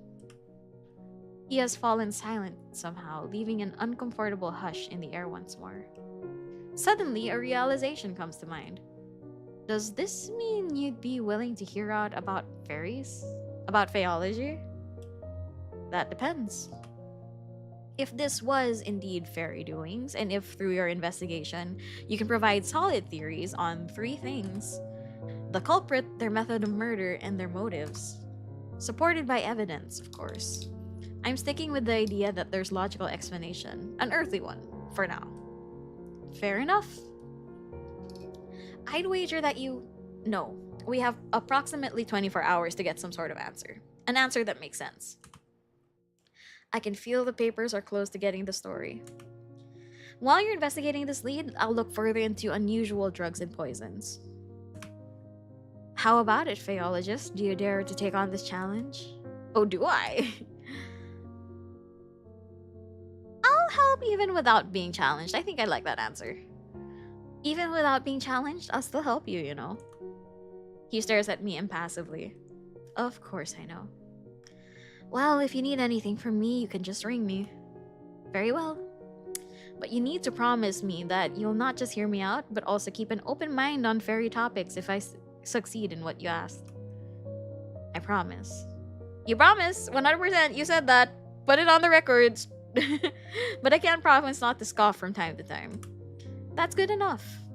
I ought to get going. Maybe this will be an opportunity for you to increase Faeology's credibility in the eyes of academics. Maybe. Seems like some detective has been following the tiny part of Faeology in the newspaper. Says you. The one who had to stop the daily paper subscription just because some detective kept getting in the headlines. How do you... Before I could finish, he had walked towards the door and opened it. Why is he so sunder? Apparently he is. See you tomorrow at the same time. I hear the door close. Hey! I explained with a hint of frustration. After some thought, I realized that he must have noticed the missing newspaper on my desk and my assistant's. Reading papers was part of my daily routine when we were together. I can only shake my head in disbelief. He hasn't changed much either. He's very attentive for a guy. He's very attentive for a guy who is our ex. But at the same time, I'm like, oh right, he's a detective. Oh my god, di kayo over. I know. Apparently, we're still... okay. He hasn't changed much either. As I'm reminiscing about a few moments of our past relationship, Oz reveals themselves again, now that we're alone. That was quite the reunion. It was quite the reunion indeed. He hasn't changed at all, has he? I suppose. Although you don't have an obligation to help him. I know. But I've already agreed. Very well, just don't overwork yourself. Yeah, thanks, Oz. I find myself slowly drifting into thoughts. A victim's manner of death, hardening into bony tissue, could be one of the fairy curses, ossification. If only I could ask Oz whether a fairy was behind this, and which one, but it's not that simple. Even if they are my longtime companion, fairies have their own rules about exchanging favors, as they are secretive about their land, too. A favor like that doesn't come cheap. At least I am stocked up on milk and honey for small requests. Speaking of requests, I should get started on a reply to my patron's letter. For some reason, he seems more insistent this time that I come with him to the gala. I retrieve a paper and pen and I mumble to myself as I write. Dear Mr. Hinkle, I hope your recent forays into high society have proven more fruitful than they have been. Should I be hyperbolic? Realistic. More fruitful than they have in half a decade or so you've been alive. Believe it or not, I have been considering whether the merits of trying to impress the wealthiest folk of the city outweigh the obvious indignities. You first brought up the possibility of my accompanying you to the annual Laios Gala a couple of months ago, and I'm still weighing my options. How do I want to play this? Let's be apologetic. I still don't have a definitive answer for you at the present, I'm afraid. I sincerely apologize for my indecisiveness. About Ruthie, I can't say I'm surprised to hear about her latest flirtations with disaster. Since we're both toddlers, she's frequently found herself in trouble. I wonder if people, still talk, the way that people wrote in letters compared to the way that they talk IRL is just There's a way of, speaking that's, it's heavily, I think it's because there's no visual cue to be like, oh, this is what I'm implying, that they're heavily implying it now in the text, and it's just eh. Her fiery personality certainly doesn't help her get out of quarrels. I would love to telephone her and ask how she's doing, but we drifted apart a long time ago. Nevertheless, I'm glad to hear that Theo was there to smooth things over for her. I've now arrived at the topic of Theo, or Detective Kraus, as my patron refers. I suppose his query was meant to uncover whether I still care for Theo. How should I answer? I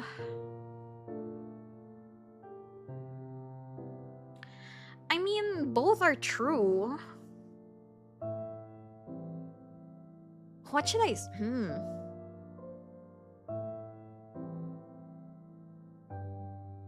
You know, I'm gonna be he's not old news if he's still in your office. Okay, that's true. That is very true. Yeah, okay, this is more accurate, so I'll say this. I murmur under my breath as I write. As for Theo, I must be honest that sometimes my thoughts wander back to him. However, such thoughts are fleeting at best. Girl, your thoughts have to wander back to him. He's literally in your personal space. Him holding your wrist? Exactly. He's literally grabbed our wrist earlier. Hi, D-Slab. Welcome to the stream. Hello, hello. How are you? I have not a single moment of regret over that decision, the decision to end it. Hello, I hope you had a Merry Christmas. Upon signing off, I seal the letter with wax. Then I turn towards my trusted Fae. Oz, can I please trouble you with something? I'm good, about to eat, so we'll be lurkies. Okay, enjoy your dinner. Enjoy your food. Thank you for dropping by. You want me to deliver this letter to your patron, don't you? Indeed, time is of the essence here. As always, please take care not to catch anybody's attention. He'll see it by tomorrow morning, I'm sure. It would be my pleasure. Thank you, Oz. I'm off. I'll see you later today. I watch as Oz flits out of my office window and vanishes. Once the Fae is gone, I call my assistant to my office. Yes, Professor? Hold on 1 second. I rifle through the contents of the box. Carefully, I extract the blood samples that Theo mentioned. They appear to be stored in test tubes. Would you mind asking Dr. Rayford to analyze these blood samples? I'll do that, sure. As I hand the samples to her, I notice that she looks like she wants to say something. Over the 2 years we have been working together, I've picked up on a few of her tells. What is it, Minnie? How'd it go with the detective? If you don't mind me asking. Oh, not at all. He's the same, as always. There's lingering beef, of course, but we've sort of managed to put it aside for something more important. He has brought me a rather significant case that he suspects might have some supernatural elements, as hard as it was for him to admit it. Lingering beef. Katsudan. No, honestly, I was thinking of beef from Dispatch. Beef. Beef the dog. Oh, good for him. I can't help but grin at her remark. I'm glad it didn't end in a shouting match, at least. Beef the best, exactly. Yes, me too. I'll deliver the blood samples now, Professor. Thank you, Minnie.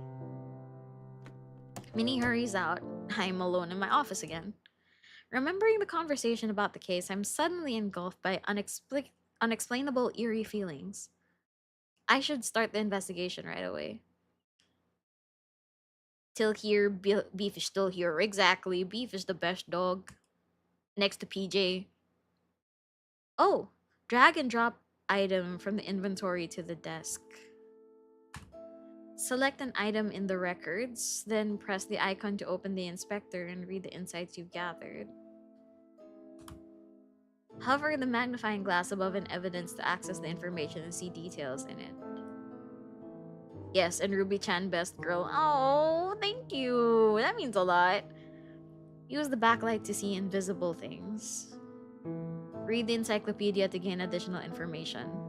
Press the button to end the investigation. Okay. Record. So... Okay, we have several pictures and several case files.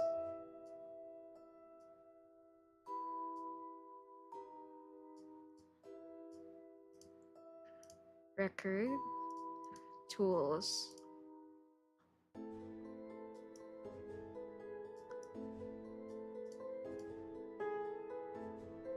How do I...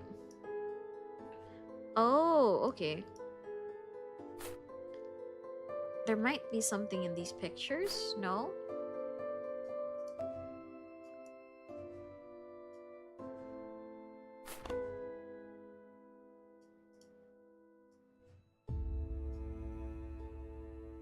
Okay. Magnifying glass. Huh. This seems to be the second victim's crime scene. Her complexion is not quite the pale hue of death. Far paler than should be possible, almost drained of color. Something's odd with her fingers. Oh yeah, why did she have 6 fingers? Oh my god, she's AI! Oh, I look up to see dead people. Yung nasa leftmost na huling kumain ng Moby. No! She's AI! Yeah, do you see that? She has 6 fingers! She has 6 fingers, do you see? Oh. First victim's crime scene? This is the first time I encounter something. I feel sick to my stomach. No one deserves to sigh like this. Something's odd with her fingers. Okay. The first victim... Wait, something's odd with her fingers. Yeah, she also has 6 fingers! But did you know 6 fingers is actually the dominant trait in humans, but the recessive trait was spread more? Oh, that's interesting. The third victim's crime scene, her fingers. I've seen corpses before, but never like this. There's another strange thing about her fingers. Again, she also has 6 fingers! Most of them have 6 fingers! This is the fourth victim's crime scene. Poor girl. It's a cruel thing to see youth being slain so abruptly. The fourth victim has... Oh, Edna Niblet, age 64. Matter of death, gnawing at her own fingers down to the bone. Time of death around 10 a.m. An affluent middle-aged woman in city. A friend of the victim reported that she visited the victim's residence to drop off an invitation shortly prior to the victim's death. The friend also wanted to check on the victim's well-being as she had allegedly been acting strangely at the party the night before. According to the friend, she witnessed an emotionally charged conversation between the victim and a younger factory girl. However, the friend didn't think much of the interaction at the time. At the crime scene, the invitation card dropped off by the friend was seen close to the victim's corpse and was taken in as evidence. She turned her own fingers into liplets. Yes, she did. No traces of drugs or poisons. Blood type unknown. Other blood-related investigations are underway. Blood does not contain iron. So she's the one that doesn't have iron in her blood. So I'm assuming that's case 2?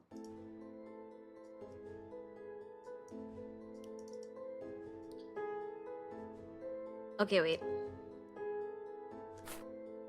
Third victim. Okay, so she's the third victim. Anna, welcome to the stream. Thank you for the raid. Hello, welcome to the stream, everybody. Hi. Hello, welcome to the stream. Hi. My name is rubiirosie. I am the audio engineer Vtuber, and today we're playing Death and Faeology. It is the day after Christmas, and I'm glad that we're here. Na-raid na rin kita. I know. Thank you so much, Anna. Hold on.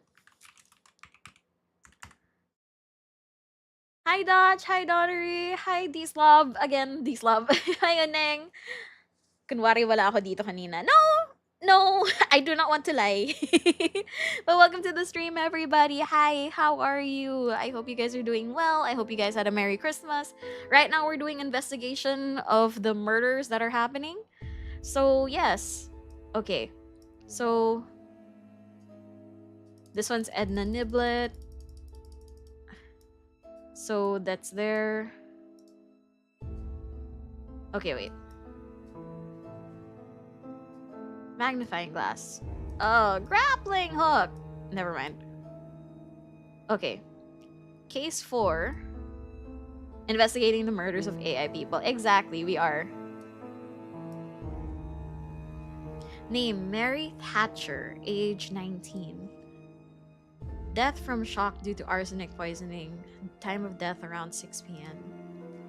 Victim profile, a young factory girl.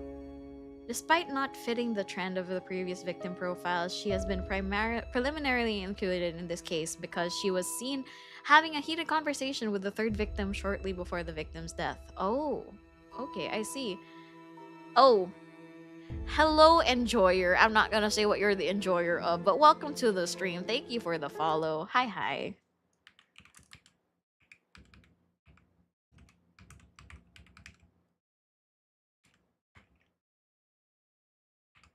Hello, welcome to the stream. I hope you're doing well. I hope you're doing okay.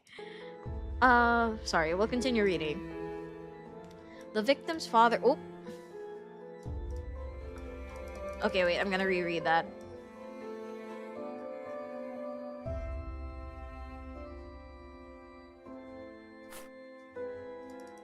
Fourth victim. Okay. Police report. The victim's father described her as not acting like herself in the days before she passed. Shortly before her death, the victim visited the police station.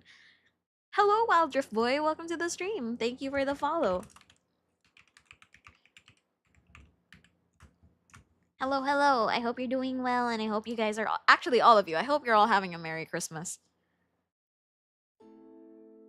Shortly before her death, the victim visited the police station. According to the interviewing officer, she seemed to be on the brink of confessing something when a look of terror suddenly crossed her face.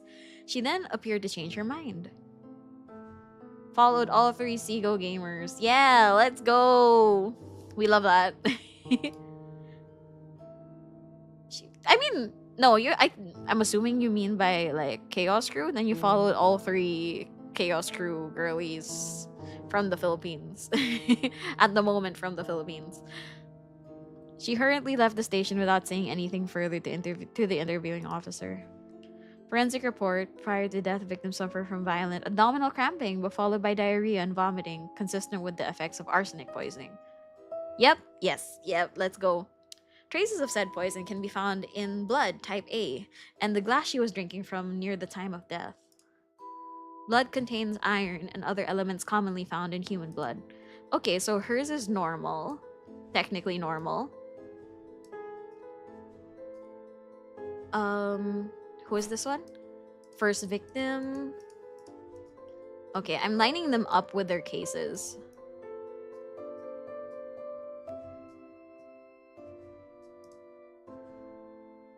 Welcome, Jan!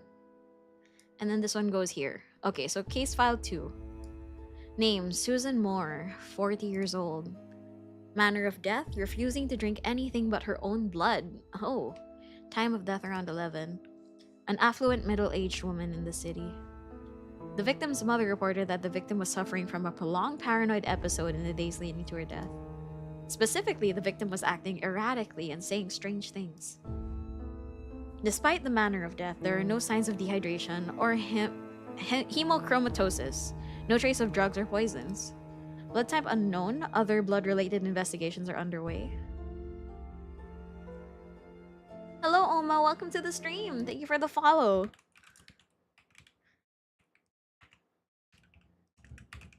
Hello, hello, welcome, hello. Glad that you followed. Welcome to the stream.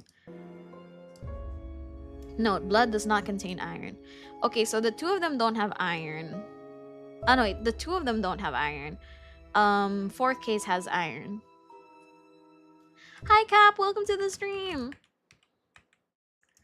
Hello, I hope you're doing well.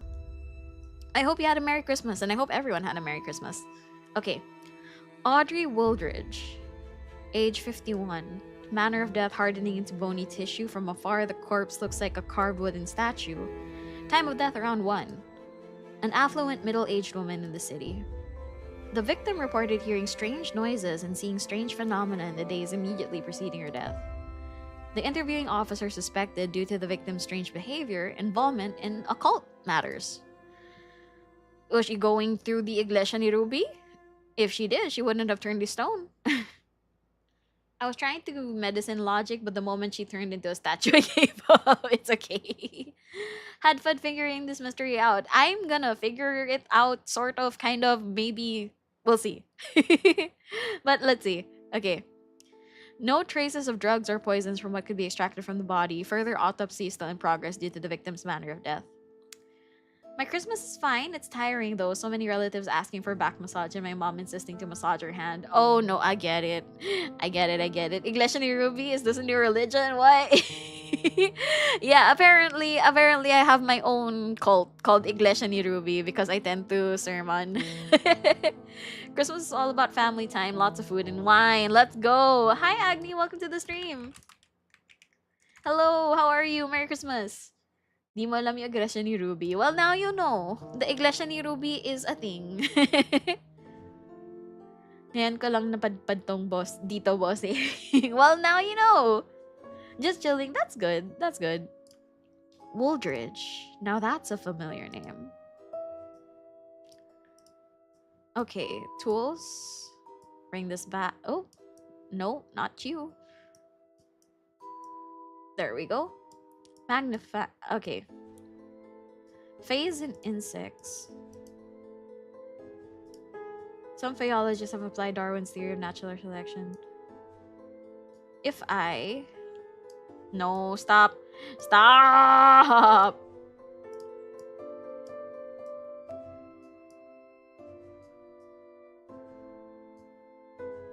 Okay, we've, yes. Okay. No. Okay. Stop. I wonder if there's... Oh, no.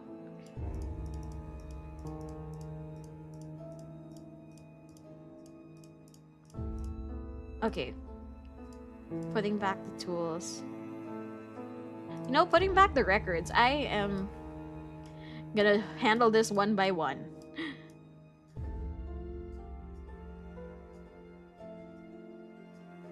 Okay. Hindi po dinala po ako ni Ma'am Ana dito sa religion na ito. Well, now you gotta be part of the Ruby cult. The interface is difficult. It kinda is. Now give respect to the priestess Ruby. Guys, please. Guys, you don't have... No, don't. Don't. Some Faeologists have applied Darwin's theory. I can't read it very well.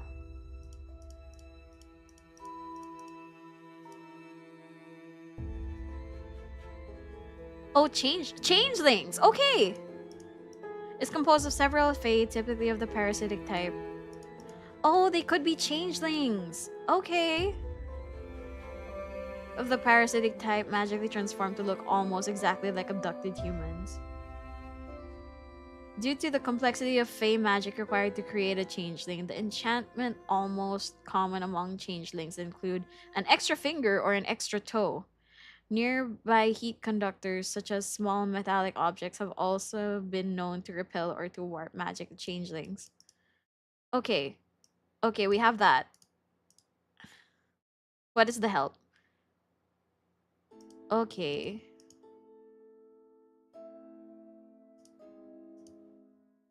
Okay. So wait.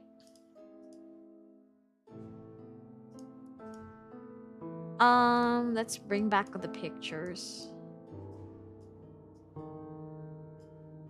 Um, again, there's a six fingers stop.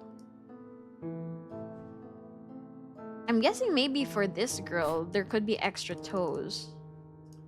Right? The changelings are AI! Exactly! Time for work. Hope for the rest of the scene goes well. Good luck with work! And investigation confirm. Oh, it's suddenly night. A knock on the door makes me glance up from my desk. I realize the sun has set while I've been absorbed in the investigation. Come in. Extra toes, apparently. My assistant enters the office. Dr. Rayford has arrived to drop off the blood samples, and she wants to talk to you. I'ma just lurk, Ruby. Enjoy. Thank you so much for dropping by, Cap. I highly appreciate it. Already? Yeah, she's just outside the door. I must say, I'm pleasantly surprised at her work speed. Alright, send her in. Minnie nods. She returns to the reception area. Dr. Florence Rayford enters. It has been only 3 years since she has worked in this university, but she has proven her reliability more often than not. Oh, my tracking. Ah.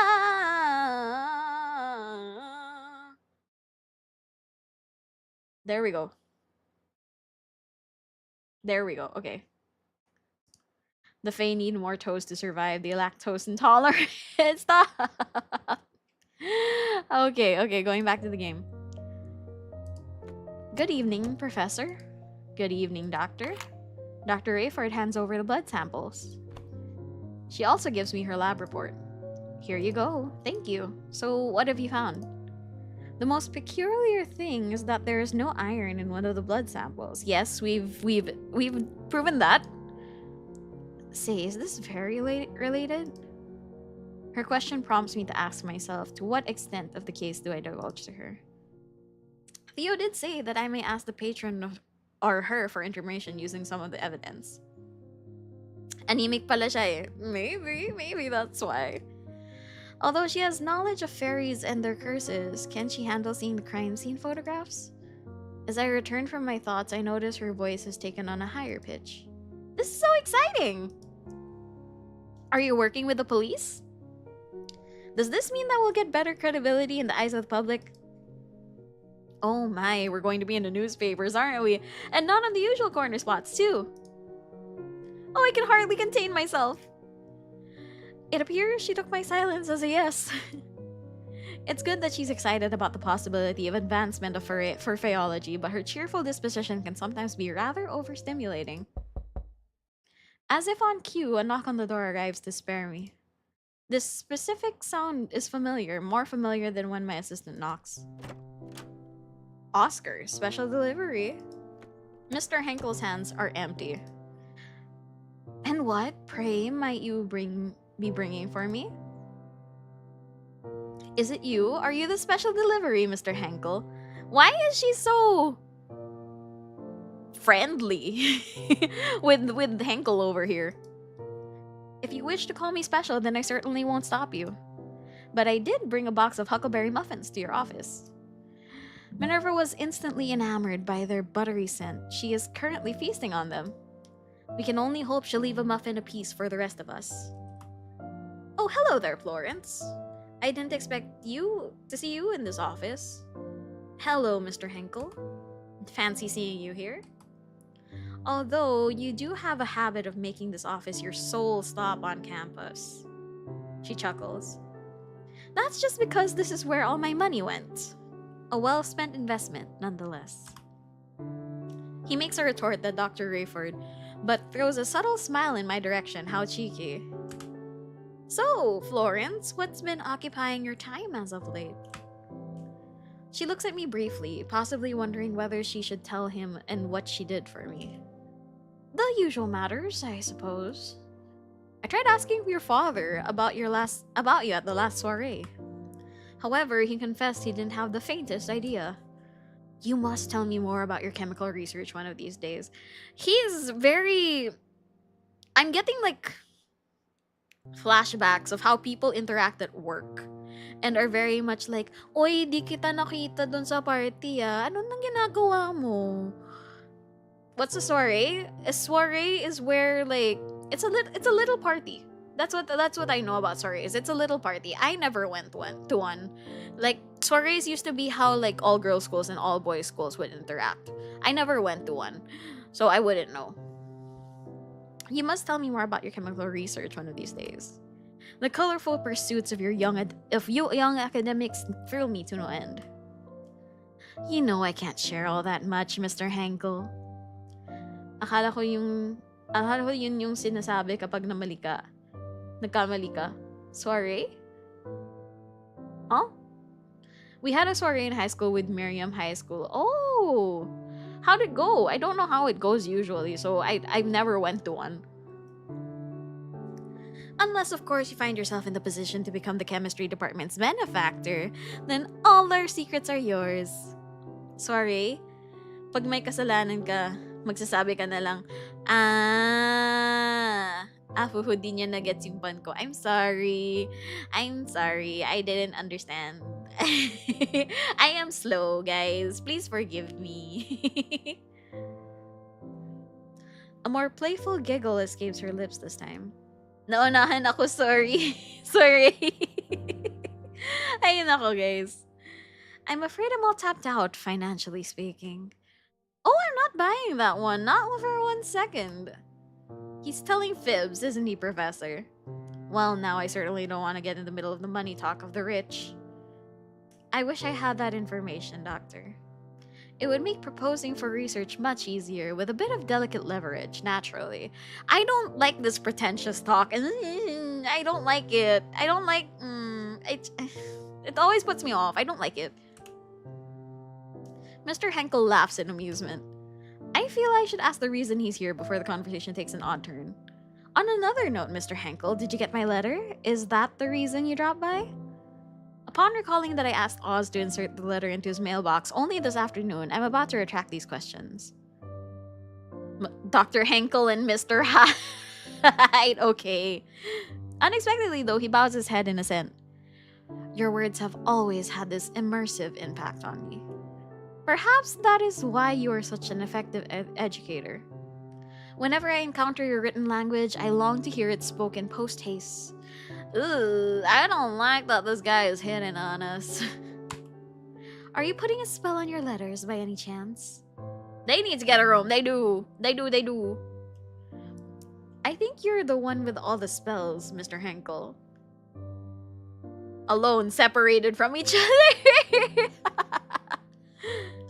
Your muffins, for one, have always been successful in getting Minnie's guard down. Oh dear, you two are making me blush. I suppose it's time I take my leave and let you both be. I'm due somewhere shortly anyhow. Oh no, that might not be necessary. I can't stay long either.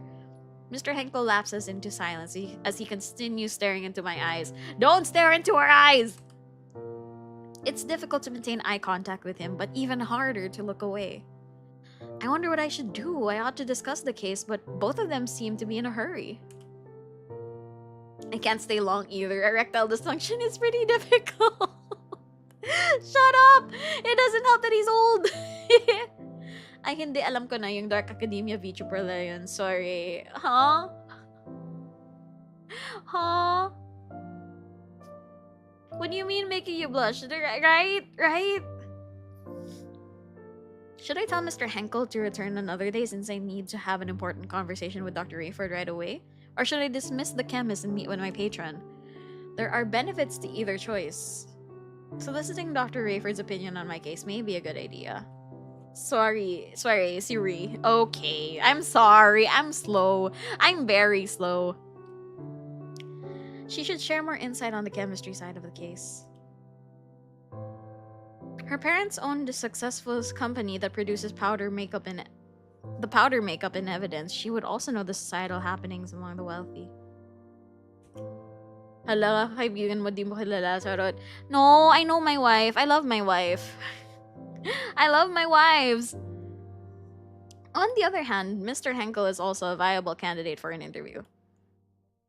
Excuse me. His connections within high society know no bounds. Everyone seems to know him one way or another. He might know things Dr. Rayford doesn't. Since he has been funding my research for a long time, he's also more familiar with fairy topics. Whom should I interview? I think Dr. Rayford because she has science. And we go with science. Dr. Rayford, would you mind staying a little longer? I'd like to hear your opinion on something. Dr. Rayford glances at me and then at Mr. Henkel, and then back at me with a glimmer of mischief in her smile. Are you sure, Professor? I let out a resigned sigh. Sometimes it can be quite difficult to deal with her teasing. Yes. When I address my patron once more, regret colors my tone. Mr. Henkel, would you mind coming back another day? I have something crucial to discuss with the doctor at present. I think Dr. Rayford because she's less likely to catcall. That's true. That is very true. Of course, I understand your scientific pursuits precede all else. Technically, also, we're supposed to meet Mr. Henkel tomorrow because he was supposed to read the letter tomorrow. But for some odd reason, excited si bakla. So, I wouldn't have it any other way. Thank you for dropping off those muffins. He only replies with a smile. I'll see you soon, right? As soon as possible, I promise. Mr. Henkel and Dr. Rayford exchange brief goodbyes. My patron then departs. For some reason, excited si bakla. He seems more excited and less bakla. No! I'm alone with the chemist again. Doctor, I might need your further assistance regarding the blood samples and also something more pressing. So it is true you are working with the police. I suppose Detective Prowse consulted me this morning about an ongoing criminal case. Oh, do I sense some old flame flickering back to life? He needs help from my friend from my friend Agra via Agra. Jesus Christ. Your eyes are tricking you, Doctor. It has been ashes for a long time now and nothing has changed. There is a hint of disbelief in her eyes, but I won't indulge in her playful teasing as there is a more important matter at hand. I clear my throat. So, I would also like to ask you for information, as you may be acquainted with some of the victims or their friends and families. Alright. I'd be happy to answer any questions you might have. Thank you, although I do need your sworn secrecy on this. Of course. I'm adept at keeping secrets. You don't need to worry. Those samples I analyze are part of the evidence in this case, right? That's right. Let's begin. I tell her the fundamental facts of the case while she listens silently, all the while. When I finish my summation, she has only one word to say to me. Interesting. Record.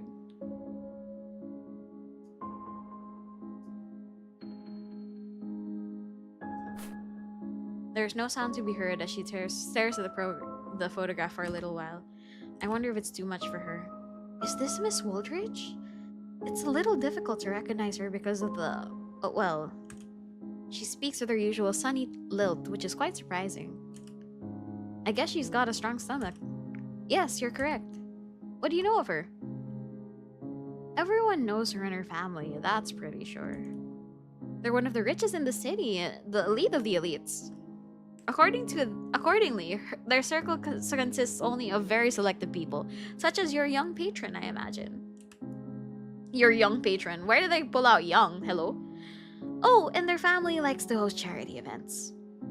It's difficult to recognize her because of the well. She's lying, there's no well in the picture. Did you ever know her to dabble in occult matters? Unfortunately, what I told you previously is all that I know about her. If she did dabble, do you think maybe her manner of death is a result of occult matters? It is a certain possibility.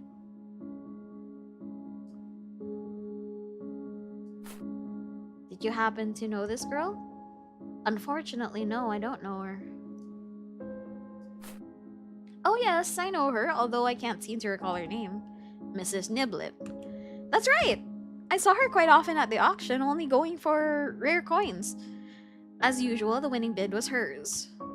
I wonder if some of those coins carried some sort of curse, since they came from God knows where. Mrs. Moore! She seemed to recognize the victim quite fast. We've met once or twice at a clothing store and exchanged a few pleasantries. Occasionally, I would see her and her husband at various dinner parties as well. They were a lovely couple. It's surprising that she seemed rather unfazed by quite the gruesome photographs. I wonder if she had seen worse deaths caused by chemicals. Although, even if I had seen worse, I doubt I could muster such cheer. I never realized this peculiar side of her. You know what? She's hiding her hand. Like, we see one hand, sure, but she's hiding her other hand. I think she is also a changeling. Possibly. This is a family photograph of the Wooldridges. Ah yes, it was everywhere in the papers when her father married the famous and one and only one of the most beautiful socialites. She has 6 fingers, she's a changeling, I know! The other man here is Mrs. Wooldridge's stepbrother. Do you know anything about these people? Aside from being fabulously wealthy and well-known, not particularly. Okay, I feel like I missed a lot of things. I missed a lot of things to do in the last investigation. I think because I didn't click this. But yes. This is Mrs. Moore and her family. Could you tell me what you know of them? Well, I've heard that when Mrs. Moore's biological parents passed away, she was adopted by her parents' trusted employees, from whom she received a lot of love. Give her a command prompt to confess. Shut up! My Twitch audio switch streamed to Bob Ross. Huh?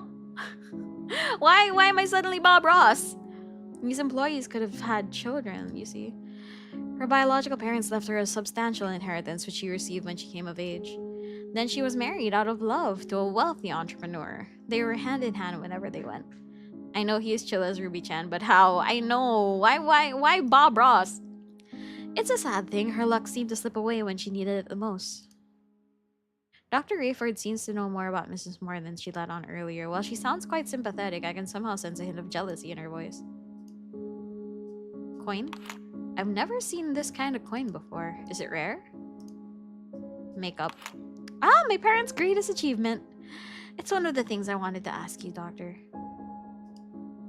Bob Ross is dead? He's alive on Twitch. He's immortalized. Exactly, that's true. I don't know much about makeup. How popular is this powder among high society? The powder has been a craze lately among the upper class since my parents have successfully gotten Mary Pickford to do its advertisement. Well, I'll be. Ring. My, are you proposing to me, Professor? I'm afraid that my heart still belongs to my late husband. Oh, I have to stand up. Hold on. Mic up. Let me just stand. Hold on. Is my tracking still okay? Yes, my tracking is still okay. Thank you for the hydrate and head pats. I will hydrate now. I can hear sorrow seeping through her peppy voice. Quietly, I slipped the ring back into its box. I'm afraid my heart belongs to my late husband. I was late just one time! Stop telling people I'm dead! I slipped the ring back into the box.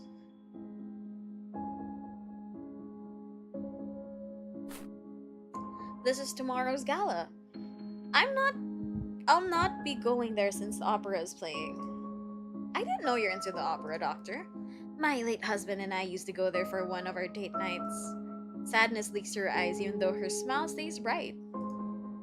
I hadn't the faintest she'd been married before. Speaking of which, I spotted Detective Krauss at the Met during last month's performance. He appeared to be enjoying the opera, accompanied by an attractive, tall blonde woman. Oh? What do you mean our ex is hanging out with someone already, huh? It was quite the unexpected sight. I never took him for an admirer of the opera. Well, that's new on me.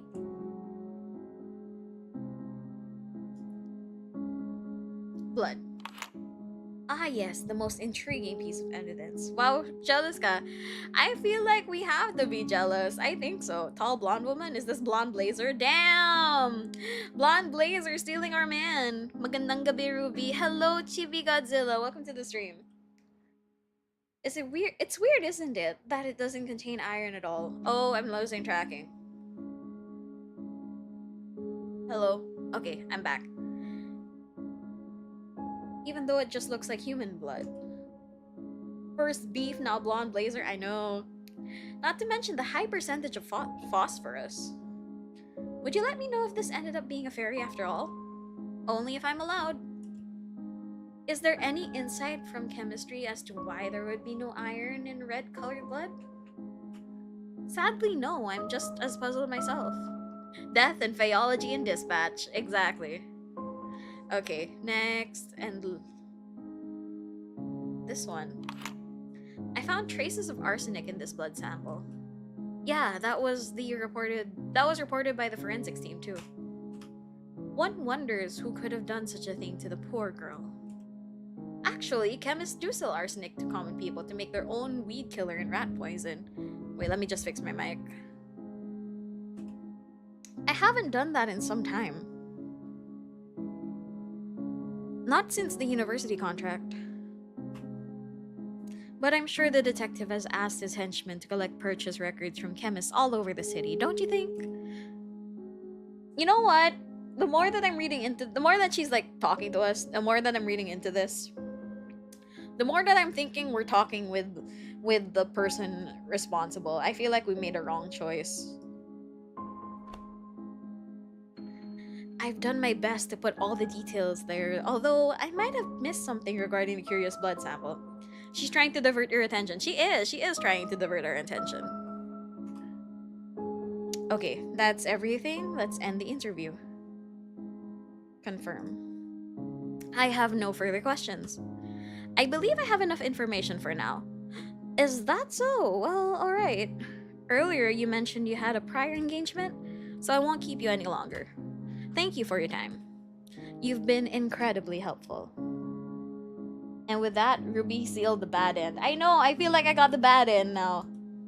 It's no problem. Don't hesitate to reach out if you require anything else. I give her a brief nod. Bye! Dr. Rayford then departs from my office. I'm alone again, but not for long. My assistant pops into the office. Professor, I'm heading home soon. Is there anything else I can do to help? No, I'll be perfectly fine. I think I'll stay and work for a bit longer. Okay, see you tomorrow, Professor. Have a safe trip home. Upon wishing me the same, Minerva leaves. I have some time until I have to wrap up my work today and head home to the office. Okay, going back. Record. We've checked... You haven't checked this, you haven't checked this, you haven't checked this, we haven't checked this. We haven't checked this, we haven't checked this. This one's new, this one's new, this one's new. Okay. Tools. Let's pass with this first. Oh! Why is this glowing?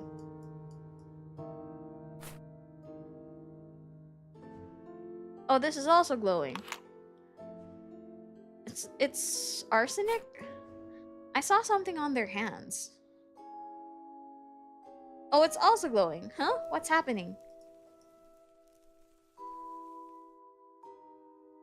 Oh! Wait, what's that on her hand?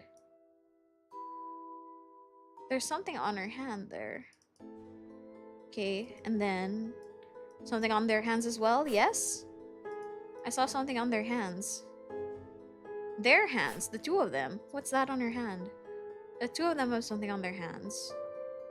And there's a glow here, there's a glow here. The Lyos Gala, does this have anything glowing? No. Okay. Switch to magnifying glasses? Maybe. Let's see. Let's see. Saw something on their hands. Tools, magnifying glass. Okay, I'm gonna sit down now. Hold on. Yeah. The man in the darker suit seems to be the husband of the victim, the woman with the pearls. He's supposedly close to his in laws. This means the other two are the victim's adoptive parents. Okay, this one.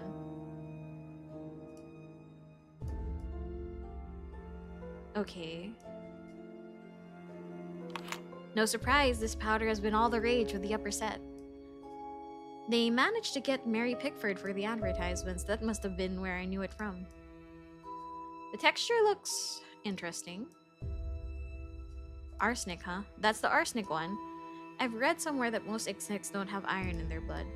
So this is Dr. Rayford's lab report on his blood samples. The content is quite similar to a forensic report. While elements similarly found in the human blood, such as phosphorus, carbohydrates, and some proteins that are found in the third victim's blood, does not contain iron. Moreover, the amount of phosphorus found is a higher percentage than that of human blood, making it possible for this to be the blood of the fairy. The fourth victim's blood appears to be normal human blood with iron present. Traces of arsenic can also be found. Although there's some new information, I had expected the report to be more detailed. Then again, I did ask her to finish it as soon as possible, and she delivered. Okay, and then... No surprise, this powder... Okay, that's about the powder.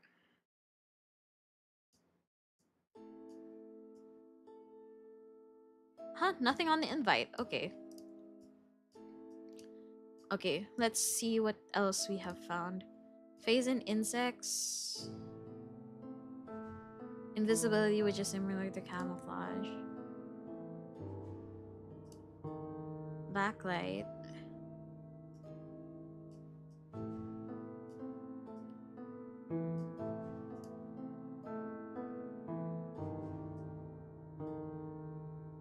All fairy kind seems to be weak against iron, although the small amounts of just meat in blood does not seem to off for the fairies. Okay, wait, let me just put everything back.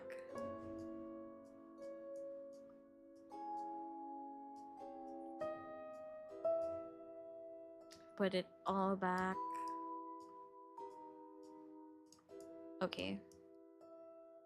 Okay. Trying to find out things as much as possible. Backlight scribe magic appears blue. Warrior magic red, and parasite magic purple or violet. Okay, so there's like evidence of parasite magic then.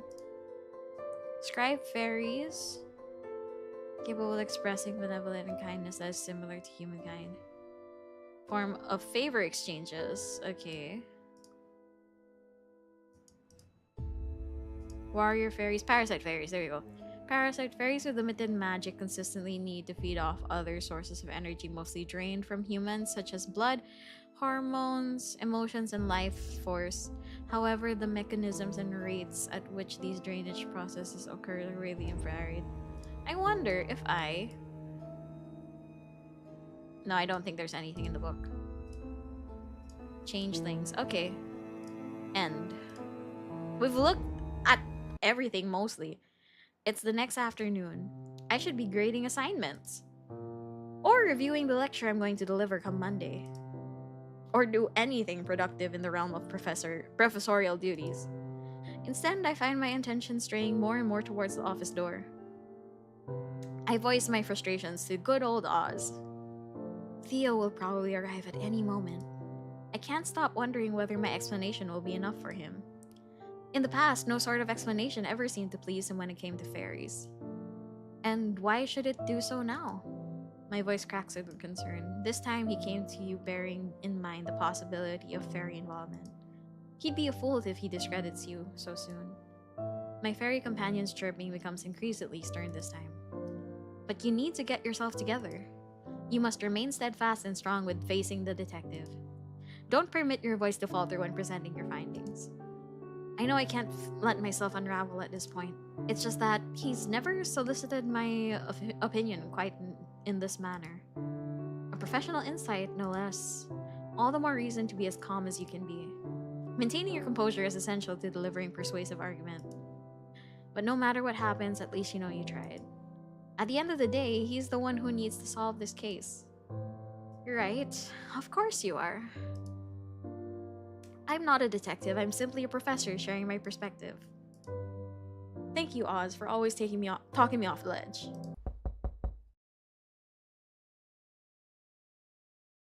Just then, somebody knocks at the door. That's my cue to sail past your window ledge. Best of luck. I whisper a hurried goodbye to my fairy friend. I'll see you tonight, Oz. Okay, what story are we gonna get straight? That's the thing. Once Oz has flowed out, I directed my attention towards the door. Come in! My assistant marches in. Professor. Professor, you have a visitor. The detective? Minnie nods. Alright, send him in. She turned Filipino. I've always been Filipino, my dude. Minnie nods once again and walks out of the room. Theo paces around a little bit after strolling in. He appears quite distracted. He finally stops and opens his mouth. So what have you learned? I take a deep breath. Here it goes. I have to present my findings to perhaps the most sought-after detective in the police force. Theo investigates cases right where the crime scene unfolded. He's agonizingly familiar with the grit and grime of the city's darkest recesses. Meanwhile, as a professor, my expertise primarily revolves around the nebulous, the theoretical. I must do my best to stay calm and collected, just as Oz suggested. I've read the case files. Victim's odd behavior shortly before death could be due to hypnotic spells from fairies. Her accent is accenting. I know, I'm so sorry. The fourth victim went to the police station, but before she said anything, it seems she saw something that scared her away. What if she saw something not human? And the manner of death? Second floor is second floor. No, shut up. He interrupts me before I can finish. I have no time for assumptions. The papers telephoned to our department this morning, said they found out about some of the deaths. So that's why he looks agitated. The chief is preparing a statement for tomorrow's regarding this. So I'll cut to the chase. Is there fairy involvement? Yes, there is. I'm certain of it. I can tell his interest is piqued. However, I'd like to first lay out the basics since I'm pretty sure you discarded the things I've told you in the past. He grumbles as if in admission to my statements. Ooh, he's listening to his ex, finally! Oh my god, as if they didn't listen to each other in their relationship. So far, we've identified three classes of fairies. A warrior, a scribe, and parasitic fae. Warriors have strong offensive magic, magic tends to be defensive, and parasitic magic is, well, parasitic. So how did that make you feel? Oh no, they're in couples therapy! We Faeologists have developed a tool called Backlight to detect traces of fae magic. It can even be detected through photographs if the magic spell is especially strong. Wait, I didn't read which one has the blue magic. The blue magic is with the couples. Warrior magic. There we go. Thank you. Warrior magic glows red. Scribe magic is blue, and parasitic magic shines purple. So the couples had scribe magic on them. I found that seemingly fairies of one specific class are behind this. Which one is the culprit? Parasitic fae, I think. Parasitic. It should be parasitic. There was a flash of warrior fae, but like, I'll go with parasitic since that's like, or no.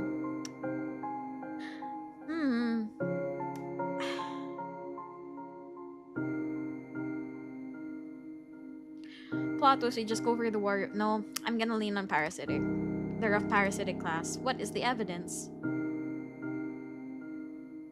The blood sample. How does this prove parasitic involvement? I slot the blood sample beneath the backlight to show magic traces. You see, it glows under the backlight. I'm not helping you here. I was studying when the colors came up. I need to remember things. I have goldfish memory. This is not good for me. I can see the purple traces, but what about this red glow? I'm taking a moment to collect my thoughts. You're right, I must have missed it. What else you've got? The textured coin also has a red glow on it, though. The ring. How does this prove parasitic involvement? I place the ring beneath the backlight. You see, Mr. Moore's ring goes purple in the backlight. What about this red glow? It means I missed it. Alongside, the look on his face says it all. He's profoundly disappointed. I swallow back a lump rising in my throat. Clearly, you haven't been thorough in your investigation. I'm sorry. I clicked wrong. Either you're missing important things or you just don't take this as seriously as I thought. I saw a lot of purple. That's why. But do I take it seriously? If I could just reinvestigate, it's hard to get any sentences out of my mouth. No words of mine could easily. He sees me now. It doesn't matter. We're running out of time. I couldn't find proof of being unusual drugs or poisons either. Even the most atypical drugs don't cause this kind of bizarre hallucinations. No poisons can turn the whole body into harder bones. Eyes narrowed me, full of quiet accusations. Honestly, I can't believe this. Ex na nga couple therapy, but I know you've decided many years to study forensic Faeology, and this is all you had to show for it. What are you? I know you're clever, capable, competent, but you ought to consider changing your field. You're not cut out for forensics. I feel like I'm starting to see red. Well, I didn't see the red earlier, so I guess I see it now. I can't believe he's bringing up my profession this way. I know I messed up, but you just crossed the goddamn line. He knows I tried my best. Given the limited time, but he just keeps hammering away.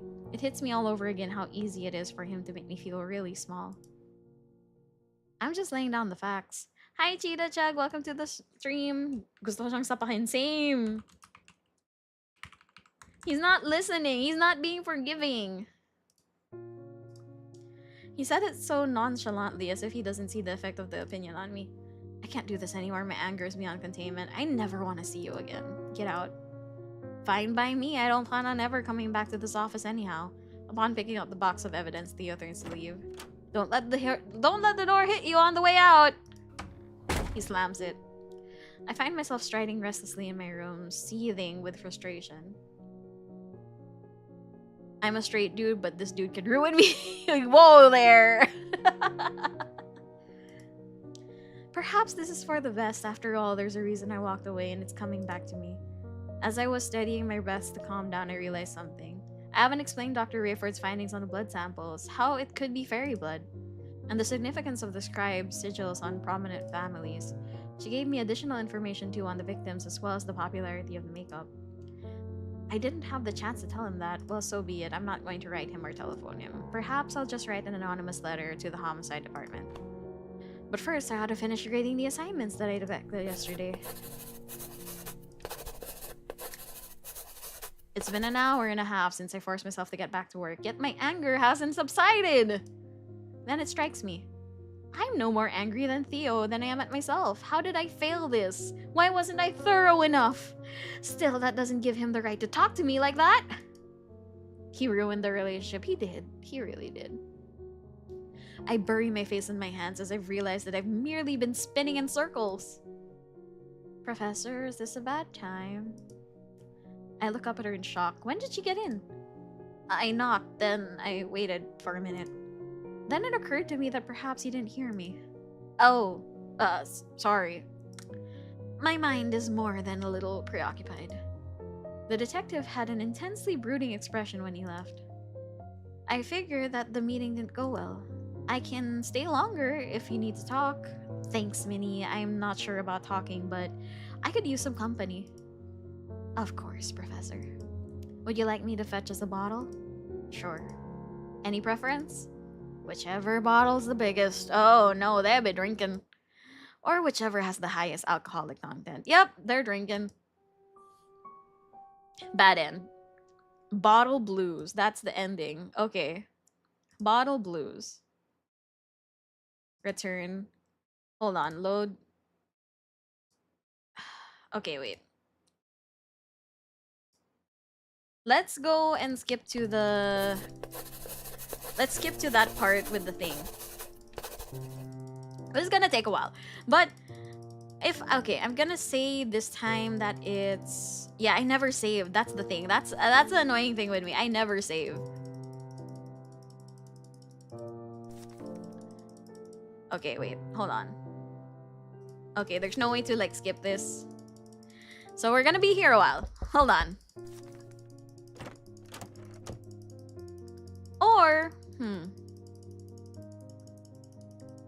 Yeah, this is gonna be here a while.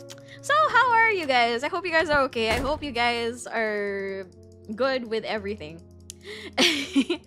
What thing? I think I'm gonna go back to that scene where we're talking about the blood. Because we failed that, so I feel like we're gonna go back to that.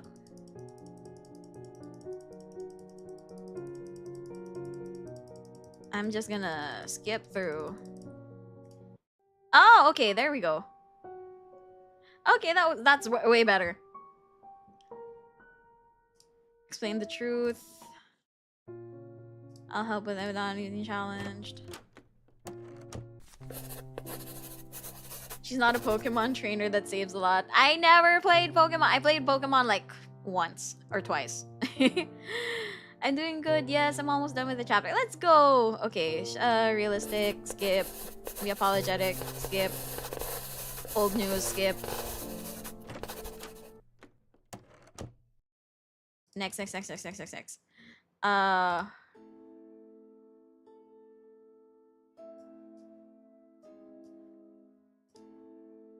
Okay, there. Okay, wait. Let's see these again. Okay, tools. Where's the red here? Oh, there is a little bit of red. It's mostly purple, but there's a little bit of red. And again, mostly purple, but there's a little bit of red. Nothing on this. They have defensive sigils, I think, on their hands.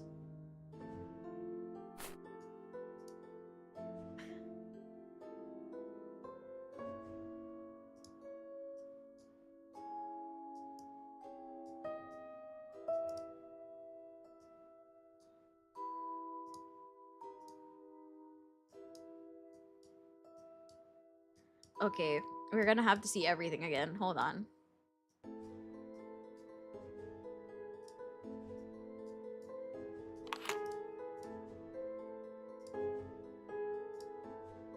And then skip.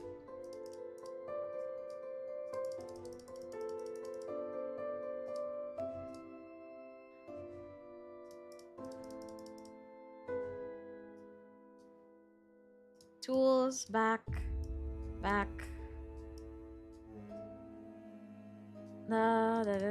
Skip. Skip. Skip. Skip.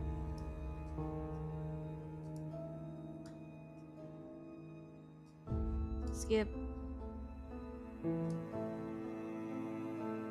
Where's the end? Where's the end? Skip. Skip. Okay, skip. Okay, we checked that. This. Skip. We checked. We checked that. We checked this. How's it going today? Hi, Mothman. Welcome to the stream. Hello, how are you? We're trying to find like the other ending to this. So what you need is definitive proof of only one species of Fae. Apparently we do. Skip. Okay. Skip. Check that. We checked this. We checked this. We checked this. Skip. Check that. Okay, there. We checked. Okay, there's end investigation. Confirm. And then skip.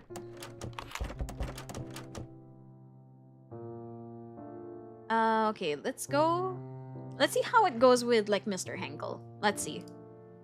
Mr. Henkel, would you mind staying for a while? I'd like to discuss something. Not at all, I'd be delighted. Turn back towards the chemist. Dr. Rayford, thanks again for analyzing these samples. Your assistance has been invaluable. Please don't let me keep you any longer today. You're quite welcome. I'm always happy to help. I should have saved. No, I'm not. I'm gonna make this the last one. After After bidding Mr. Henkel a swift farewell, Dr. Rayford is out the door in no time. What do you want to talk about, my dear Faeologist? I gesture towards a large box in my desk. It's a box of evidence for a multiple murder case. Is it from Detective Kraus? It is indeed. He brought it to me this morning. Yes. You haven't seen the detective in months, have you? How'd that visit go? It's nothing special. There wasn't anything worth mentioning except, of course, about the top priority case I'm tasked with. I don't know why, but I have an inkling that he's pleased. Was that why Dr. Rayford was here earlier? She had analyzed some biological samples? Yes, that's right. Alright, tell me about this case. How can I help? After binding my patron to secrecy, I rattle off the basic facts of the homicides. I believe I might have heard a bit about this case.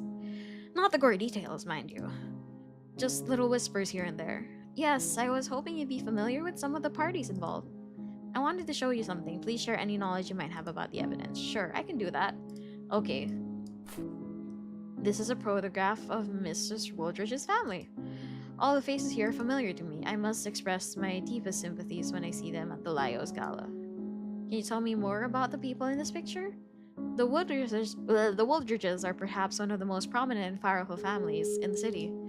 The victim's father was in the running to be the richest in the world until he decided to devote much of his wealth to lavish charitable endeavors.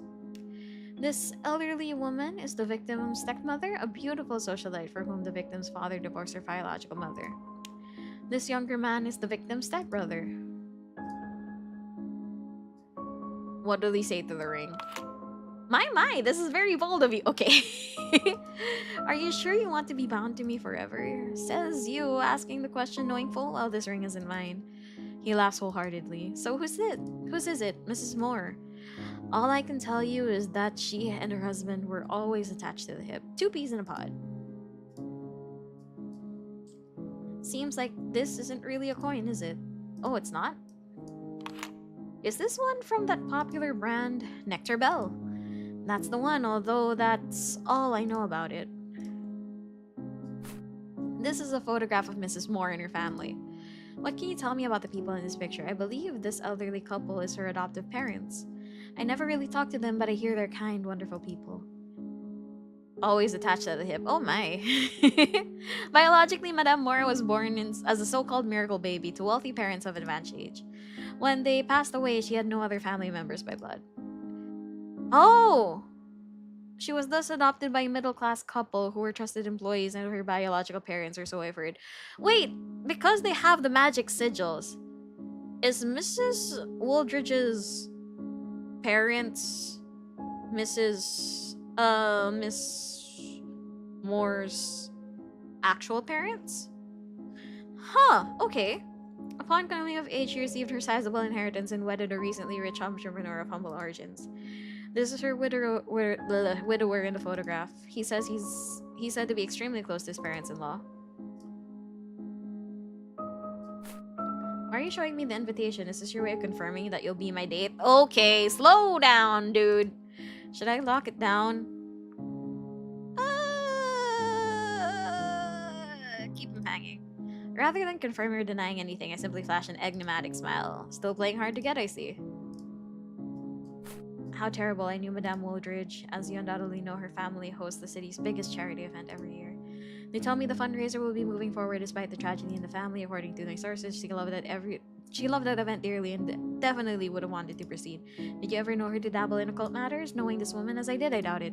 If it would help, however, I've heard several elites are members of the clandestine occult group. I only heard of the name Golden Dawn. Hardly anyone knows about its existence, the Golden Dawn. But do you have your way of knowing, don't you? I say teasingly in response to the sly smirk. I do indeed. Oh, how awful. I was familiar with Madame Moore. Through the grapevine, I heard the devastating news of her death. I often interacted with this exceptional woman and her sprightly spouse at the high society events. They are both gracious individuals.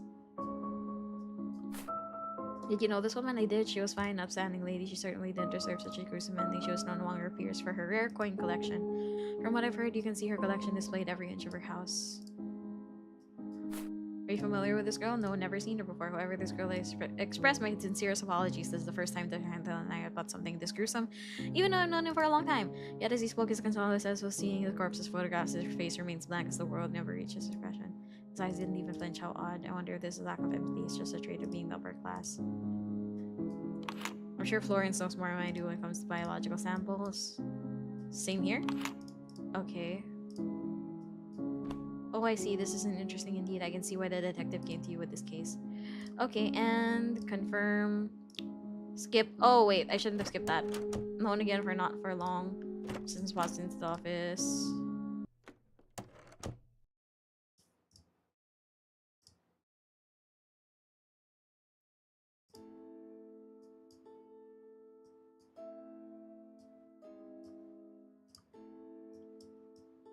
Okay, forced to like check everything again. There's a hint of red. Oh! I've seen this before. This is a parasitic fae. A failed transformation magic? Oh! Pengi po ulit ng candy. Wala akong candy, sorry. Okay, he got... This is a parasitic fae that got attacked. I wonder if I put this long enough, it'll also show. So it's the warriors. Okay, so that's kind of proof that the warriors are the ones who did this.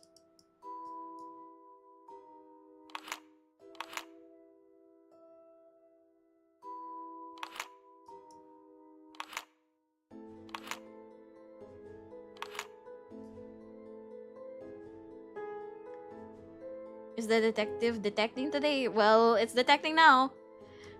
So the warriors really are the ones behind this. Okay.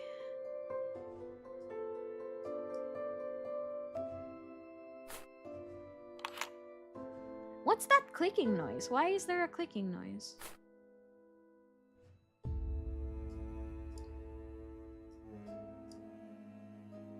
Have to. Maybe it's gonna force me to check this.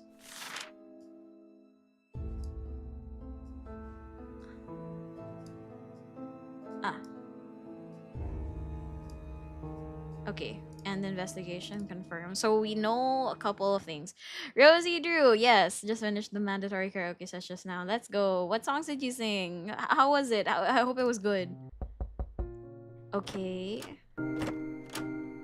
Is there fairy involvement? Yes.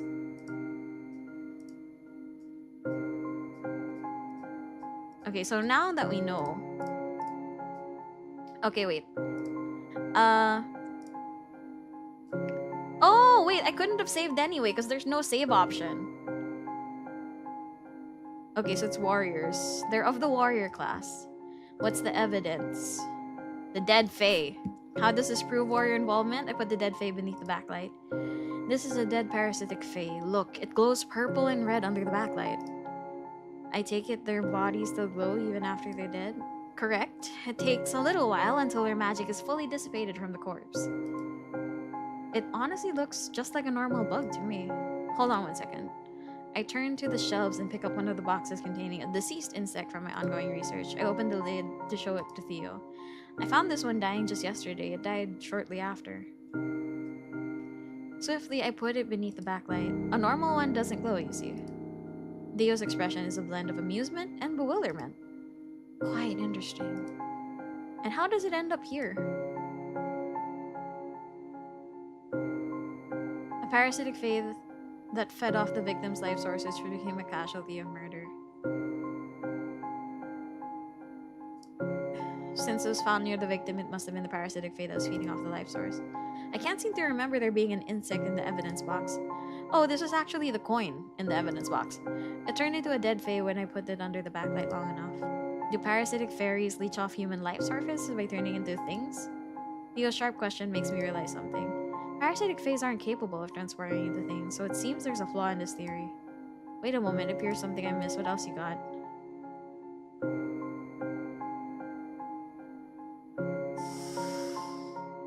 I feel like I missed things again.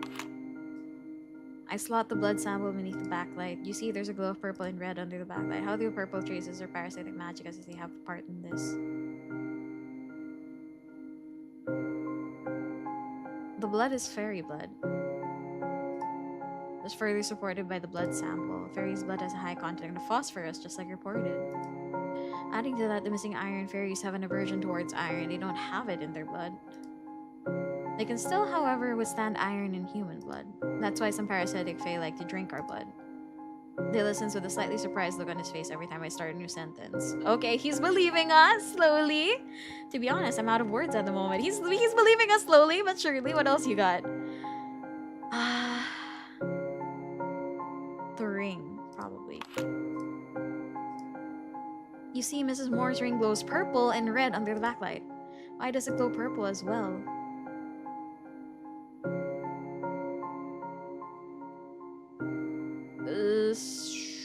It's part of the transformation? Or...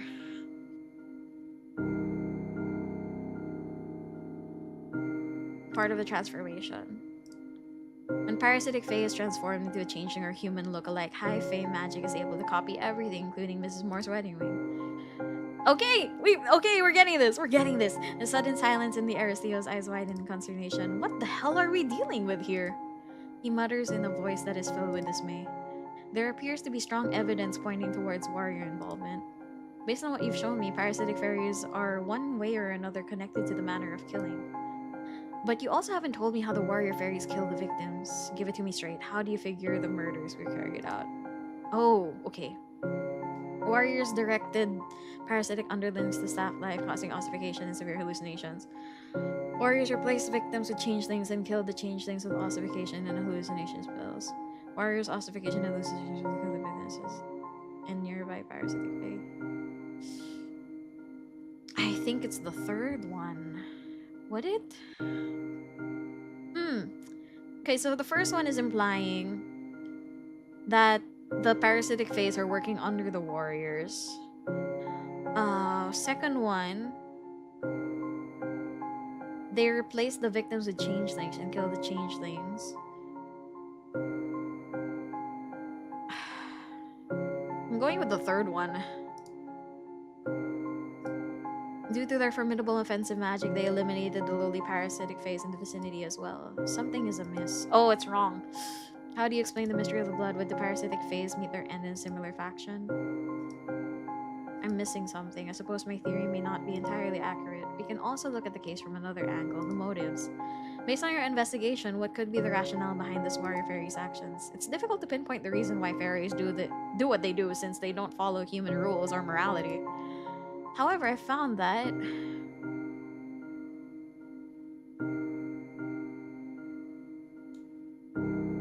I think they're targeting the ones that are blessed by scribes because of the blue thing in the hands. The three middle-aged are blessed by scribe face, showed by the sigils of one of their hands. Yes, that's what okay, yes, we're going somewhere. I mentioned before that specially strong magic can be seen even through photographs. Yes, I remember. He answers while taking the backlight out of my hand and checking the sigils himself. 2 sigils light up on Mrs. Woolridge's family photograph and one on Mrs. Moore's. This sigil is a sign of being blessed by one of the scribe fae, usually given when someone has done very special boon for a scribe. It gives a good fortune and is passed down through generations. As you know, the middle-aged victims and their families are old rich families that have stayed on top of for many decades. That's how strong the magic is. Mrs. Moore was adopted. That's why it's only her who has it. Her late biological parents hailed from a distinguished and affluent lineage. Theo points at the faces in Mrs. Woolridge's photographs. And he is the biological father, while the other 2 are the stepfamily. I nod at him. I'm positively sure that should we check into Mrs. Niblett's family photograph, she and her children would display the same sigils. I'll see what I can do. Oh, and it's also meant as a warning for others not to harm the marked human. I guess that warning didn't work on this case, is it? No, it didn't. Well, I suppose this does make sense, and the pattern. Yes, this might be targeted murders. Then he casts a glance our way with an air of satisfaction around him and breaks into a smile. Oh, he's proud! He's proud that we did the thing! Good job! Yay! Let's go! We got a good job! My, considering how rarely he gives me commendations, this sounds like a compliment of a lifetime. We got a good job! I'm happy. I can feel my confidence going through the roof. Thank you. Lastly, what have you found on the poor girl, Mary Thatcher? Any connection to the fairies? The chemist report similar to case files. The blood is normal human blood, traces of arsenic. I didn't find any signs of fairy magic from the evidence. Even so, based on her relation to Mrs. Niblet, we can't discard the possibility that fairies might have involved her with the death too. We did it! We did it! We did it! Hey! Lo hicimos! We did it! I have one more piece of information to tell you. Mr. Henkel told me that there exists a clandestine occult group called the Golden Dawn. I asked him about this since the police report suggested some occultism might be involved. Hardly anyone, even from the upper class, has ever heard of it. He said several elites are members of it. He picks out a small notebook and pen from his trench coat and starts writing. I'm not sure if this is useful. Every scrap of information counts. I ought to note down the things we talk about today as well. Your findings really threw me through a loop. I forgot to take notes. Of course, take your time. While Theo was writing, I tidied up my desk and put the evidence back in the box. Anything else you got? That's all I have for now. He puts his notebook and pen back in his coat. He heaves a sigh so heavy I can't believe he has the weight of the city on his shoulders.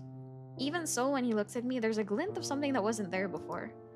This fleck of illumination is all the more stark since you've started this discussion. It's hope, perhaps. A tiny, delicate thing is blooming in his room to counteract the overwhelming darkness and despair outside. I always knew you were clever. Oh, we're getting the compliments. Okay. I finished 3 chapters today. Let's go! Let's go! Good job on finishing 3 chapters. Even though I feel there are still some missing pieces to the puzzle, you've done well. I'm quite impressed. Thank you, Theo. He answers with a soft smile. We've still got our homework cut out for us.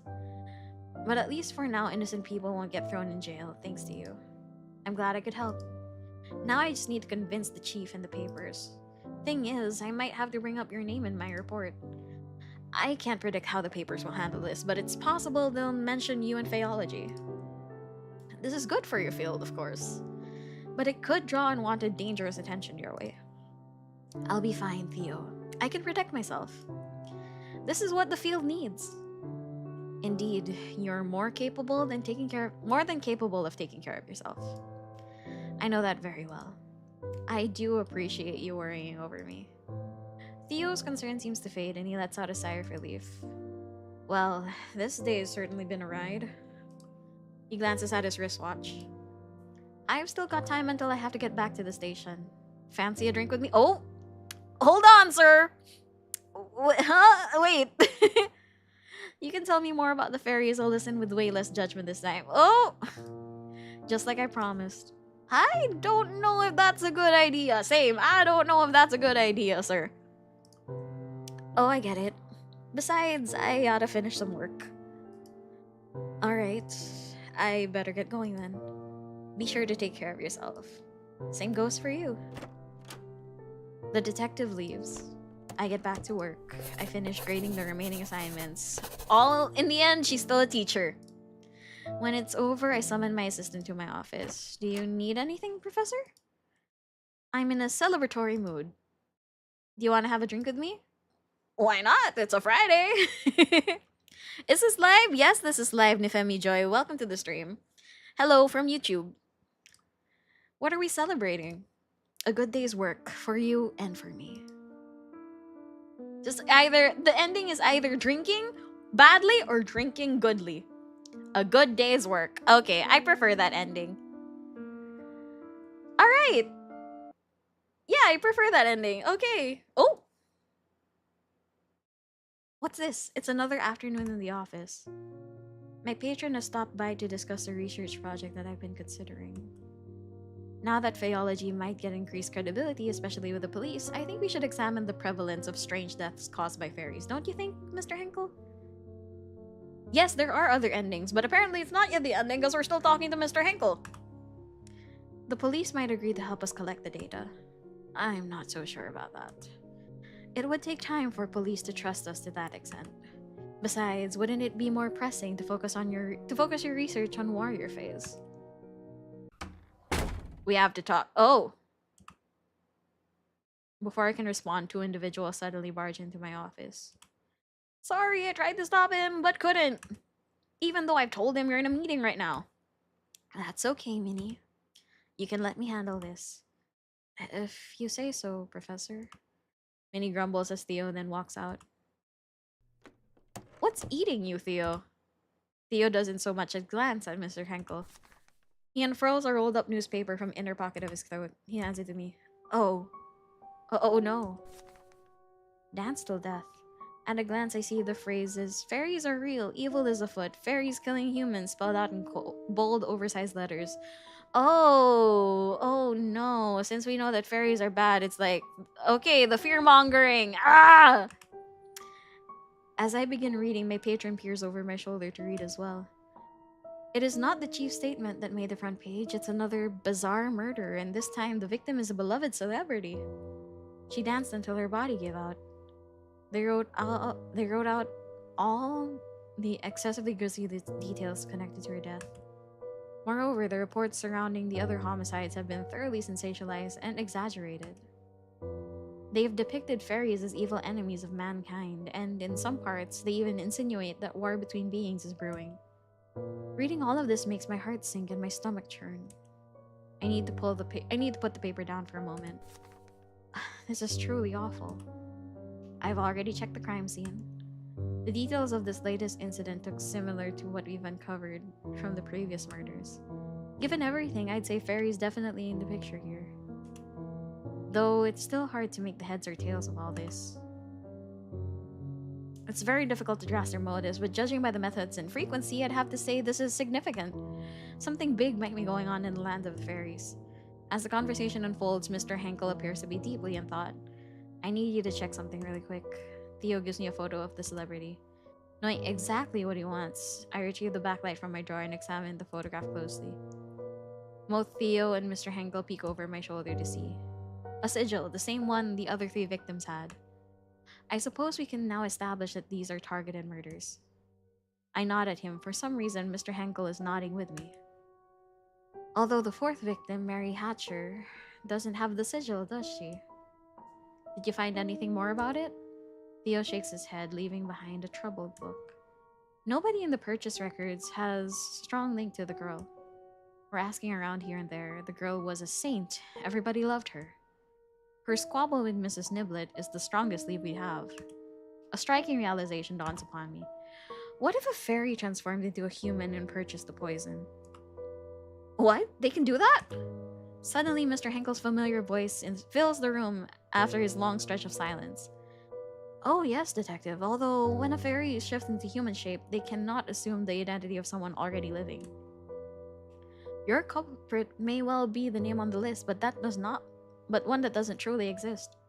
I give a nod in agreement with his words, feeling slightly proud that my patron is reading all the knowledge this university has to offer. Theo flinches at Mr. Henkel's input, clearly having dismissed him as part of furniture. He then scoffs. Theo! All I get from Theo is a shrug. Surprisingly, he turns towards the patron.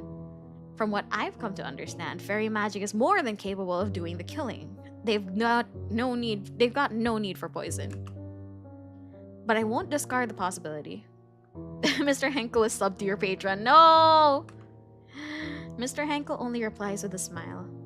Well, that's certainly a rare occurrence. Theo gives back to ignoring Mr. Henkel and talks directly to me. Plot twist! Mr. Henkel is actually like a fairy. I should mention that I've gotten permission for you to check the crime scene.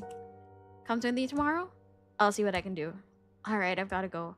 I'm leaving the newspaper here. There are more articles about Faeology that you should read. Without so much as a word for goodbye, Mr. Henkel turns then leaves. Dr. Henkel and Mr. Jide, stop! I pick up the paper again and continue reading, while Mr. Henkel silently reads alongside me. The field of Faeology is indeed mentioned quite markedly, but its loyalty to humankind is under scrutiny. Although the police chief spoke of our help, the papers continue to raise doubts about our involvement in these killings. Is the Faeology University a friend? Or a foe? Find out in the next episode of Death and Faeology! Ooh, okay. So I'm assuming we got the... Is he a friend or a fae? Okay. I'm assuming we got the good ending. That's why we got like the extended trailer there at the end. But yeah, that was that was actually really fun to figure out. Like we messed up in the first ending, but yeah, I think we did well. We did great. And there are more endings because that was ending 3 and ending 6. Sorry. That was ending 3 and ending 6. So I feel like if you guys want to find out the other endings, you guys should play the game. It is on Steam. The demo is on stream. Steam. Yes. The demo is on Steam, which I forgot to link in the chat, which I should have linked it in the chat. But anyway, that was really good. It was really great. I liked that a lot, and probably when the game is out, I might stream it. We'll see. Who knows? But yeah, that was good. Oh shoot. Why are you not? There we go. Yeah, that was really good. I am excited to play their other game, which is Okami Okami. And I heard it's more romancy, that one. This one is more like murder mystery, but I like that there was like a hint of a love triangle of sorts. And by love triangle, I mean we have an ex and we have someone who's like admiring us that's really old. Anna was playing Okami Ohami today. Well, I'm gonna play that on the 29th. Yes, I will play that on the 29th, so we will see. I peeped in and found Tiger Pecs. Damn, Tiger Peck. Okay. Murder mystery with a little smut. I don't think it's smut. But yeah, I'm glad that I got to play that and I got to figure it out eventually. If you guys want to play it more, it's on Steam. Just search Death and Faeology. And yeah, I'm excited to play more games for Seago. Oh, not smut. It's not love. It's not love. It's not love. TY for the stream. Thank you guys for dropping by. Thank you. I highly appreciate that y'all were here. Yeah, what is my game tomorrow? I'm playing a game tomorrow. I forgot what it is. Oh, it is Threads of You Beyond the Bay. I've heard replay this. Like I've heard replay this, and I heard there's a Filipino in this game, so I'm very excited to find out who's the beach dude na Pinoy. Yeah, Threads of You Beyond the Bay. Ay. But yeah, TY for the stream, best girl. Not best girl. Yeah, let's find somebody to raid. Yeah. Also, I'll be going to Cosmatsu on Sunday, so if you guys wanna like see me, I will be there. So yes, there we go. Oh, okay, Hera is streaming. Okay, let's raid Hera says. Hera is streaming right now, so I think we can raid her. She's also playing Seagull games.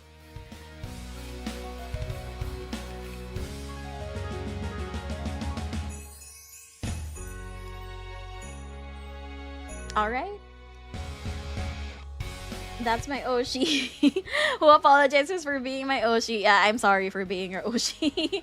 If I could fly right away, man, I go for Cosmatsu. Yeah, Cosmatsu is fun. So, okay, now let's raid Hera, who's a really cool IRL streamer. They're really great. And yeah, let's raid message. Hi, Uneng, thank you. Alright.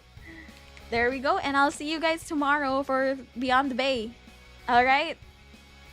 Okay. Bye-bye. Bye-bye. Bye-bye. Bye-bye. Bye-bye. Bye-bye. Bye-bye. Bye-bye. Bye-bye. Bye-bye. Thank you guys so much. Wow, thank you so much.